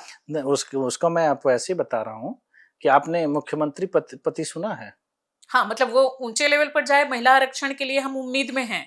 नहीं, मैं पूछ रहा हूँ आपसे, मुख्यमंत्री महिलाएं रही हैं? एक छोड़ के, बिहार वाली मैडम को छोड़ के। हाँ, नहीं तब उनको भी मुख्यमंत्री पति नहीं कहा जाता। मुख्यमंत्री पति नहीं, वो तो ऑलरेडी पहले से मुख्यमंत्री थे, लेकिन कहा जाता था कि सारे फाइल वही पढ़ते हैं, साइन वही करते हैं। लेकिन जैसे वहां प्रधानपति का एक पद है, उसी तरह से प्रधानमंत्री पति, मुख्यमंत्री पति या मंत्री पति टाइप की कोई व्यवस्था नहीं है ना। क्यों? क्योंकि जैसे ही लेवल बड़ा होता है ये व्यवस्थाएं खत्म हो जाती हैं। आप देश की बहुत बड़ी बड़ी महिला नेताओं को आप जानते होंगे जिनके पति को कोई जानता तक नहीं है, क्योंकि यही एक फर्क होता है। मैंने क्या कहा कि छोटे लेवल से बदलाव नहीं होता है। बदलाव मैंने क्या कहा कि नेतृत्व को हमेशा नायक की आवश्यकता होती है, वो नायक को देखता है, नीचे के लोगों को उससे क्या फर्क पड़ता है। मैं कहता रहा हूँ कि आप प्रधानमंत्री किसी महिला को बनाइए, अब इंदिरा गांधी जी प्रधानमंत्री थी, उनके पति को कितने लोग जानते हैं। सही बात। तो सवाल यही है ना, आज मान लीजिए कि जहां जहां पे मुख्यमंत्री, आप अगर चलिए दिल्ली के सीएम की मैं बात कर रहा हूँ, मुझे ज्यादा जानकारी नहीं है, लेकिन उनके पति के बारे में तो कोई नहीं जानता है। हाँ, लेकिन इनके लिए भी ये कहा जाता है बैकएंड से कि ये भी अपने कई बार ऐसा बोलती हैं कि मैं अपने पति की बातों को लेकर ज्यादा चलती हूँ, उनकी बातें मैं मानती हूँ। मैं कहता हूँ उनके पति को हम नहीं जानते हैं ना, हम लोग नहीं उनका जानते। नाम नहीं जानते हैं ना, तो इसका मतलब है कि नहीं है उतने सक्रिय ना। तो सवाल यही होता है कि जैसे चीजें एक दो चीजों को माइनस करके हम आगे बढ़ सकते हैं बड़े लेवल पर। जैसे बड़े लेवल पे ये सब चीजें नहीं हावी होती हैं। कारण क्या है कि नेतृत्व अपने आप से आपके अंदर एक कॉन्फिडेंस को जन्म देता है, एक ऐसी व्यवस्था ला देता है कि परिवर्तन दिखने लगता है। कहीं पे भी देखिए, और फील्डों में जैसे महिलाएं, अब जैसे मान लीजिए आप अपनी बात कर लीजिए कि जब आप जॉब करती हैं तो आपके पति की थोड़ी उसमें दखल अंदाजी हो सकती, उसके बाद आपके अंदर वो क्षमता खुद से डेवलप हो जाती है मुझे क्या करना है, कि क्या करना है। बाकी चीजों में आप उनका सहयोग लें ना लें, लेकिन आप अपने जो व्यवसायिक कार्यों में अपने तरीके से काम करते हैं। तो यही चीज होता है किसी भी व्यवस्था में, जब आप इंडिपेंडेंट होती हैं तो आप वो व्यवस्थाओं के अपने हिसाब से करना सीख जाती हैं। इसमें एक छोटा सा डर मुझे और है, जैसे कि बिल्कुल मैं अग्री करती हूँ कि छोटे लेवल पर उतनी चीजें नहीं होंगी, बड़े लेवल पर होंगी डेफिनेटली। बहुत बार जो हम परिवारवाद की बात कर रहे हैं, जो डायनेस्टी पॉलिटिक्स से महिलाएं हैं वो बहुत हैं जिनको कि टिकट मिला, बहुतों की पत्नियां हैं, बहुतों की बहुएं हैं और बहुतों की बेटियां भी हैं, और भी कुछ रिलेटिव्स हैं। ये मेन 3 ये रिलेशन है जो कि बहुत स्टेट वाइज, मैं ये सेंटर में तो बहुत ज्यादा नहीं देखूंगी, लेकिन स्टेट वाइज चाहे राजस्थान देख लें, बिहार देख लें, और भी कई स्टेट हैं, तो उनको साउथ के भी कुछ स्टेट्स हैं उनको भी देख लें, तो उनको वो टिकट दिया गया। क्या उनमें वो उतनी क्षमता है कि हाँ वो उस तरीके से आए, उनको टिकट मिले और फिर भी वो उस लेवल पर जाएं और वो अपने आप को इंटीग्रेट रख पाए, पावर में रख पाए स्ट्रांगली। देखिए, जब आपका चुनाव का तरीका ही गलत होगा तो आप अपने डिसीजन कैसे ले पाएंगे। अगर मैं आपको चुनता हूं तो मैं आपके फैसले खुद लूंगा। यही मैंने क्या कहा, ये फर्क क्यों आ रहा है कि उनको बनाया जाता है। आज आप एक बात बताइए कि जैसे बहुत सारी चीजें राजनीति में कही जा रही हैं और दिखाई दे रही हैं कि मुख्यमंत्रियों का चुनाव किस तरीके से हो रहा है, प्रत्याशियों का चुनाव किस तरह से होता है, पार्टी प्रेसिडेंट किस तरीके से बनाए जाते हैं। तो ये क्या है? तो आप उनको इंडिपेंडेंट कैसे मान सकते हैं कि जब आपका चुनाव ही गलत तरीके से हुआ है कि मैं आपको चुन रहा हूं तो आप मेरा विरोध कैसे कर सकते हैं। तो ये मैंने क्या कहा, ये राजनीति हो सकती है, ये नेता हो सकता है, लेकिन नायक नहीं हो सकता है। नायक और नेता में फर्क देखना पड़ेगा आपको। जो नायक होगा वो अपना डिसीजन खुद लेगा। अगर वो अपना डिसीजन नहीं ले सकता, अपना रिस्क, अब जैसे मैं नायक के तौर पर नरेंद्र मोदी को कह सकता हूं वर्तमान परिस्थिति में। कारण क्या है कि प्रधानमंत्री बनने से लेकर के और आज तक के, या वोटों का पोलराइजेशन आप कह सकती हैं, या वोटों की जिस तरह से मूव करते हैं, वो कार्य क्षमता उनके अंदर है कि किस तरीके से वोटर उनकी तरफ प्रभावित हों या किस तरीके से। एक ऑरा भी उनका क्रिएट किया गया है, बहुत सारी चीजें हैं जो भी है, लेकिन वो व्यक्ति के तौर पर कह सकते हैं, व्यक्ति के तौर पर वो प्रेजेंटेशन वो खुद देते हैं। हाँ, बिल्कुल। तो वो उनकी अपनी एक छवि है। बाकी पार्टी क्या करती है क्या नहीं करती वो एक अलग विषय है। लेकिन उसके अतिरिक्त अगर मेरा चुनाव, बहुत सारे, आप एक बात बताइए, सांसद हैं, मंत्री हैं, या आज के डेट में जितने मंत्रिमंडल में आप मान लीजिए जो बड़े पद पर लोग बैठे हैं, उनको बनाया गया है ना, वो बने थोड़ी हैं। तो जब बनाया गया है तो आप डिसीजन कैसे ले सकते हैं। तो ये फर्क है। जब आप बनाए जाएंगे तो आप लोकतंत्र में कहीं फिट नहीं बैठेंगे। आप एक व्यक्ति के लिए काम कर रहे हैं, आप समाज के लिए नहीं काम कर रहे होते। आपको हम एक एग्जाम्पल, लाइव एग्जाम्पल के तौर पर दे देते हैं कि बृजभूषण शरण सिंह सांसद हुआ करते थे और महिला उत्पीड़न के उनके ऊपर केस लगे थे, और उस दौरान पूरे देश नहीं पूरे विश्व में इसमें राजनीति भूचाल आ गया। लोगों ने बहुत विरोध किया। क्या उनको पार्टी से निष्कासित किया गया? क्यों नहीं किया गया? क्योंकि उस व्यक्ति का जन समर्थन है। उसका उतना पावर है कि वो पावर नहीं है, वो पावर पैसे का पावर नहीं, उस व्यक्ति का अपने क्षेत्र में जन समर्थन है। जिस आधार पर वो व्यक्ति चुना जाता है, वो आधार पर उसके वोटर में उस व्यक्ति की अपनी पहचान है।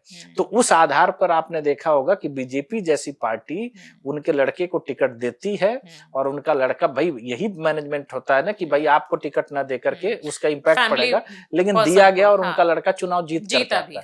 तो उस व्यक्ति के अंदर वो नेतृत्व है, उसके पास वो क्षमता है, वो सीटों को जीतने की काबिलियत है। अदरवाइज आप एक बार बताइए, कोई और व्यक्ति होता तो क्या उनको टिकट दिया जाता या पार्टी में रखा जाता? नहीं, हटा दिया जाता। तो वो सेल्फ मेड व्यक्ति हैं, वो बीजेपी से पहले भी नेता थे और बीजेपी के बाद भी नेता रहेंगे। तो जब आप नेता नहीं होंगे तो पार्टियां आपका सिलेक्शन करेंगे और आपको एम्प्लॉय के तौर पर रखेंगी और एम्प्लॉय के तौर पर निकाल देंगी, और आप उसी तरह जैसे आज एम्प्लॉय होते हैं निकाल दिए जाते हैं तो आप जब ढूंढिए। तो ये सिस्टम जो है लोकतंत्र के लिए घातक है। बहुत बार बहुत बाहुबली भी होते हैं और बहुत लोग जिन पर आरोप लगते हैं वो साबित भी हो जाते हैं। इसके बावजूद भी जनता उनको जिताती है, आगे ले जाती है, क्योंकि जनता को कहीं ना कहीं कुछ छोटे लेवल पर उनसे फायदे हो रहे होते हैं। जैसे वो लोग किसी की बेटी की शादी में गए तो कुछ उसको 1 लाख 1.5 लाख रुपए दे दिए, घर का सामान दे दिए कि चलो ये इसको गिफ्ट दे दिया। तो उस तरह के जो छोटे छोटे फायदे होते हैं उस लालच में भी बहुत बार जनता उनको आगे बढ़ाती है। मैं उन तर्कों पे नहीं जा रहा हूँ, मेरे कहने का मतलब है उनकी अपनी जनता पे पकड़ है। तो वो जनता की पकड़ का अपने तरीके से इस्तेमाल करते हैं। वो पकड़ कैसे उन्होंने बनाई है, क्यों बनाई है, उनकी मैं बात नहीं कर। लेकिन अगर किसी व्यक्ति को, अगर मुझे और आपको सीधे मंत्रालय दे दिया जाएगा तो मैं किसके लिए काम कर रहा हूँ? तब तो मैं एक व्यक्ति विशेष के लिए काम कर रहा हूँ ना। और जब तक वो व्यक्ति चाहेगा तब तक मैं काम करूंगा, जिस दिन वो व्यक्ति नहीं चाहेगा वो दिन मुझे हटा दिया जाएगा। तो वो जनता के द्वारा चुने हुए व्यक्ति नहीं हो गए, वो एक व्यक्ति के द्वारा चुना गया हुआ व्यक्ति है, तो वो व्यक्ति के लिए काम कर रहा है। और आज इस लोकतंत्र में आप देखेंगे कि अधिकांश लोग वही हैं। अब आप बिहार चुनाव में देखिए, ऐसे ऐसे नाम हैं जिनको कोई नहीं जानता, उनको टिकट दिया गया और चुनाव जीत गए। तो जब वो चुनाव जीत गए, और अभी एक एग्जाम्पल, और बहुतों को तो ऐसा हुआ कि उन्होंने कुछ वैसा काम भी नहीं किया, उनको मालूम ही नहीं है, उनको वो किसी के बेटे हैं तो उनको मैंने क्या कहा कि आज एक बात बताइए, इस देश का कितना बड़ा दुर्भाग्य है कि जिस मंच पर देश के प्रधानमंत्री बैठे थे उसी मंच पर उपेंद्र कुशवाहा के लड़के ने शपथ ग्रहण लिया और वो व्यक्ति को पता ही नहीं है कि मैं मंत्री बनने वाला हूँ। तो ये लोकतंत्र के लिए सबसे बुरा दिन हुआ या नहीं हुआ? और साथ ही एक मैडम जो जिनका काफी वायरल हो रहा है कि उनको बिल्कुल वो पढ़ने नहीं आ रहा है, शपथ को सतत बोल रही हैं, 2 लाइन पढ़ने नहीं आ रहा है, और वो वहां पर मंत्री बनी हुई हैं। मंत्री हैं या नहीं, लेकिन वो विधायक तो हैं। तो वो जब शपथ ग्रहण ले रही हैं, उनको वो शब्द बोलने नहीं आ रहे हैं जो उनको पढ़ना है, देख के भी पढ़ नहीं पा रही हैं। उनका चुनाव का आधार क्या है? परिवार। कोई वो राजनीतिक बैकग्राउंड से ही आ रही है ना, किसी परिवार विशेष से ही आ रही हैं, तभी तो उनको वो मौका दिया जा रहा है। और जब जनता को, मैंने क्या कहा कि जनता को अब चुनने का मौका जिसको देंगे वही तो चुना जाएगा। तो ये परिसीमन की व्यवस्था यही थी कि हर बार नए लोगों को मौका दिया जाएगा तो नए लोग आएंगे। तो ये व्यवस्था से जो लोग हैं उनके कंपटीशन में कुछ नए लोग तो आएंगे। नए लोग आएंगे तो आपको रिप्लेस करेंगे। भाई किसी मार्केट में आप देखिए, नया प्रोडक्ट आता है तो पिछले को रिप्लेस करता है। अब वही प्रोडक्ट फिक्स कर दिया जाए तो प्रोडक्ट। लेकिन इसके लिए क्या पार्टीज के इंटरनल रिफॉर्म्स पर भी चर्चा होनी चाहिए? देखिए वो तो डेमोक्रेटिक नहीं है अभी। मैंने क्या कहा, नैतिकता की आप बात मत करिए। नैतिकता होती तो बहुत कुछ हो जाता, तब कोई किसी चीज की आवश्यकता ही नहीं होती। नैतिकता नहीं है तभी तो ये व्यवस्था करी गई थी, और ये व्यवस्था न होने का दुष्परिणाम हमको दिख रहा है। अगर नैतिकता होती तो आज एक बार बताइए, 33% महिला आरक्षण बिल के साथ परिसीमन की शर्त क्यों जोड़ी जाती, या SC ST का हक क्यों मारा जाता? मिल जाता उनको, मिल जाता से आरक्षण की जरूरत ही नहीं थी। मैंने क्या कहा, आरक्षण क्या है? आरक्षण तभी एक शब्द आता है जब किसी को समान मौका नहीं दिया जाता है। अब जैसे देखिए, आरक्षण की एक व्यवस्था, एक उसको उदाहरण में हमें बता रहा हूँ कि जैसे हम लोग प्लेन से सफर करते हैं तो उसमें सीटें रिजर्व हमारी होती हैं, एक टाइम फ्रेम के लिए होती हैं कि उसके बाद आप, और वो व्यवस्था का फायदा क्या होता है कि अगर हमारी सीट रिजर्व है कहीं पे भी, जो भी हम जाते हैं, कोई और नहीं बैठ सकता, कोई और नहीं बैठता है, तो वहां धक्का मुक्की नहीं होता है, एक दूसरे से बहस नहीं होती। अब जब जाते हैं आप अपनी सीट पे बैठ जाते हैं, पता होता है कि ये मिलेगा, और आपका जैसे सफर खत्म होता है वैसे वो सीट आप छोड़ के चले जाते हैं, फिर दूसरा आदमी उसका इस्तेमाल करता है। राजनीति में आरक्षण की व्यवस्था सामाजिक तौर पर यही थी कि जैसे ही आप उसका लाभ ले लेते हैं वो सीट दूसरे को आप सौंप देते हैं खुद ब खुद। ये नैतिकता होती है। भाई आप उस सीट पे कब्जा थोड़ी कर रहे हैं। मैंने क्या किया, वो नैतिकता नहीं है। आप एक बार बताइए, एक बार अगर आप लोकसभा सांसद SC ST सीट पर जीत कर हो गए तो अगली बार उसी सीट पर आप SC ST के तौर पर चुनाव लड़ रहे हैं, ये नैतिकता है? नहीं है ना? नहीं है। तो नैतिकता नहीं है तभी तो ये व्यवस्था थी। हाँ। अगर नैतिकता अगर है, भाई आज हम आप किसी पिक्चर हॉल में फिल्म देखने जाती हैं या प्लेन में सफर कर जाती तो सीट उखाड़ ले जाएंगी। हाँ, सही भाई बात है। आपका सफर खत्म हुआ उतनी ही देर के लिए और अनंत तो आप वो सीट फाड़ती हैं न उस सीट को घर ले जाती हैं। आपने उस सफर को एंजॉय किया, एक व्यवस्था दी गई जिसमें आप सफल तरीके से गए, उसके बाद दूसरे को मौका मिलता है और दूसरा आदमी वही चीज खुद करता है। तो ये नैतिकता हमारी राजनीति में नहीं है। नहीं तो अगर हमको एक बार मौका मिल जाता तो हम अगले के लिए रास्ते में रुकावट थोड़ी करते। SC ST में परिवारवाद हो रहा है, बार बार वही चुन करके आ रहे हैं, बार बार वही मंत्री बन रहे हैं, तो उनसे ज्यादा उस दलितों का शोषण कौन कर रहा है और वही दलितों के नाम पर राजनीति कर रहे हैं। तो नैतिकता तो हम बात ही नहीं कर सकते हैं। जब हम संवैधानिक अधिकार नहीं दे रहे हैं तो हम नैतिक अधिकार किसी को कैसे दे सकते हैं? ये तो है। इसलिए देश में परिसीमन की व्यवस्था इसलिए जरूरी होती है कि अगर अब परिसीमन बढ़ गया तो अगली बार हम परिसीमन पर चर्चा नहीं कर पाएंगे, तब लोकतंत्र खत्म हो जाएगा। क्योंकि तब 5वीं जनरेशन के लोग राजनीति करने में आ जाएंगे और वो इतने ताकतवर हो चुके होंगे कि राजनीति से उनको कोई बदल नहीं सकता। नहीं किया जा पाएगा। तो फिर ऐसी स्थिति बनेगी कि एक तो देश की जनसंख्या देखिए हमारे ज्यादा हैं, बहुत सारे ऊपर नीचे गैप हैं, सामाजिक बहुत सारे जो आपस में भेदभाव हैं, तो इतनी 140-45 करोड़ की देश की जनता को संभाल पाना एक बहुत मुश्किल टास्क होने वाला है। तो इससे क्या होगा ना कि अगर परिसीमन लागू होता है, हमारे जनप्रतिनिधियों की संख्या ज्यादा होंगी तो जनता के मध्य जो असंतोष पैदा हुआ है, जो इतना बड़ा गैप पैदा हो गया है, वो खत्म हो जाएगा। लोगों का कनेक्शन जनप्रतिनिधियों के बीच होगा, सरकार के प्रति उनकी आस्था बढ़ेगी। जो और देशों में आप देख रहे हैं कि जिस तरह से जन विद्रोह हो रहा है, क्यों हो रहा है? क्योंकि जनता और सरकार के बीच संवाद नहीं हो रहा है। जो ब्यूरोक्रेटिक अकाउंटेबिलिटी है उसमें जो बहुत ज्यादा डिग्रेड है। ब्यूरोक्रेटिक जो लोगों को होना चाहिए कि हाँ इतनी अकाउंटेबिलिटी आपकी होनी चाहिए, लेकिन वो नहीं है। क्या इसके पीछे भी इस तरह की वजहें हैं कहीं ना कहीं इनडायरेक्ट?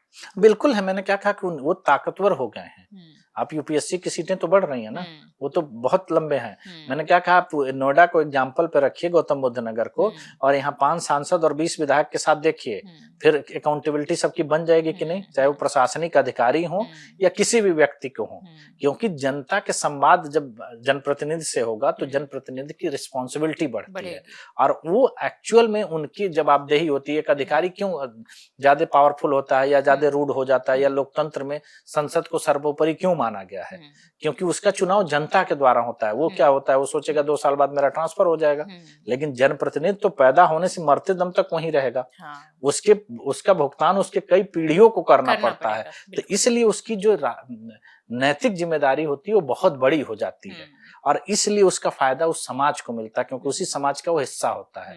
ये व्यवस्था जितनी मजबूत होगी और जितनी मजबूती के साथ वो आगे बढ़ेगी, लोकतंत्र उतना मजबूत होगा और लोकतंत्र मजबूत होने का मतलब है कि देश विकसित होगा। हमारा अपने देश के राष्ट्र के प्रति जो आस्था होगी वही तो हमको महान बनाती है। हमको राष्ट्र प्रेम करने के लिए कोई झंडा फहराना और कारगिल में जाकर लड़ाई लड़ने से थोड़ी होती है। राष्ट्र प्रेम मतलब हम हर उस व्यक्ति से चीज से प्यार करते हैं जो हमारे राष्ट्र से संबंधित है। जब हमारा राष्ट्रगान बजता है हम क्यों खड़े हो जाते हैं? वो एक आस्था है। जब हमारी टीम जीतती है तो हम क्यों उसके लिए सेलिब्रेट करते हैं? यही तो राष्ट्र प्रेम है कि हम उसको अपना मान करके करते हैं।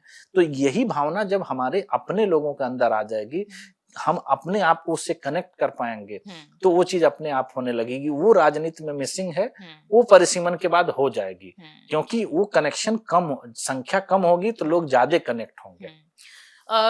मैंने किसी को कहते सुना था कि ये कोई मैजिक सॉल्यूशन नहीं है, लेकिन आपकी पूरी बातों को सुनने के बाद मुझे लग रहा है कि भले ही ये मैजिक सॉल्यूशन ना हो, लेकिन एक हेल्दी डेमोक्रेसी के लिए ये सबसे जरूरी कदम है और बेहद जल्द से जल्द इसको लागू करने की जरूरत है।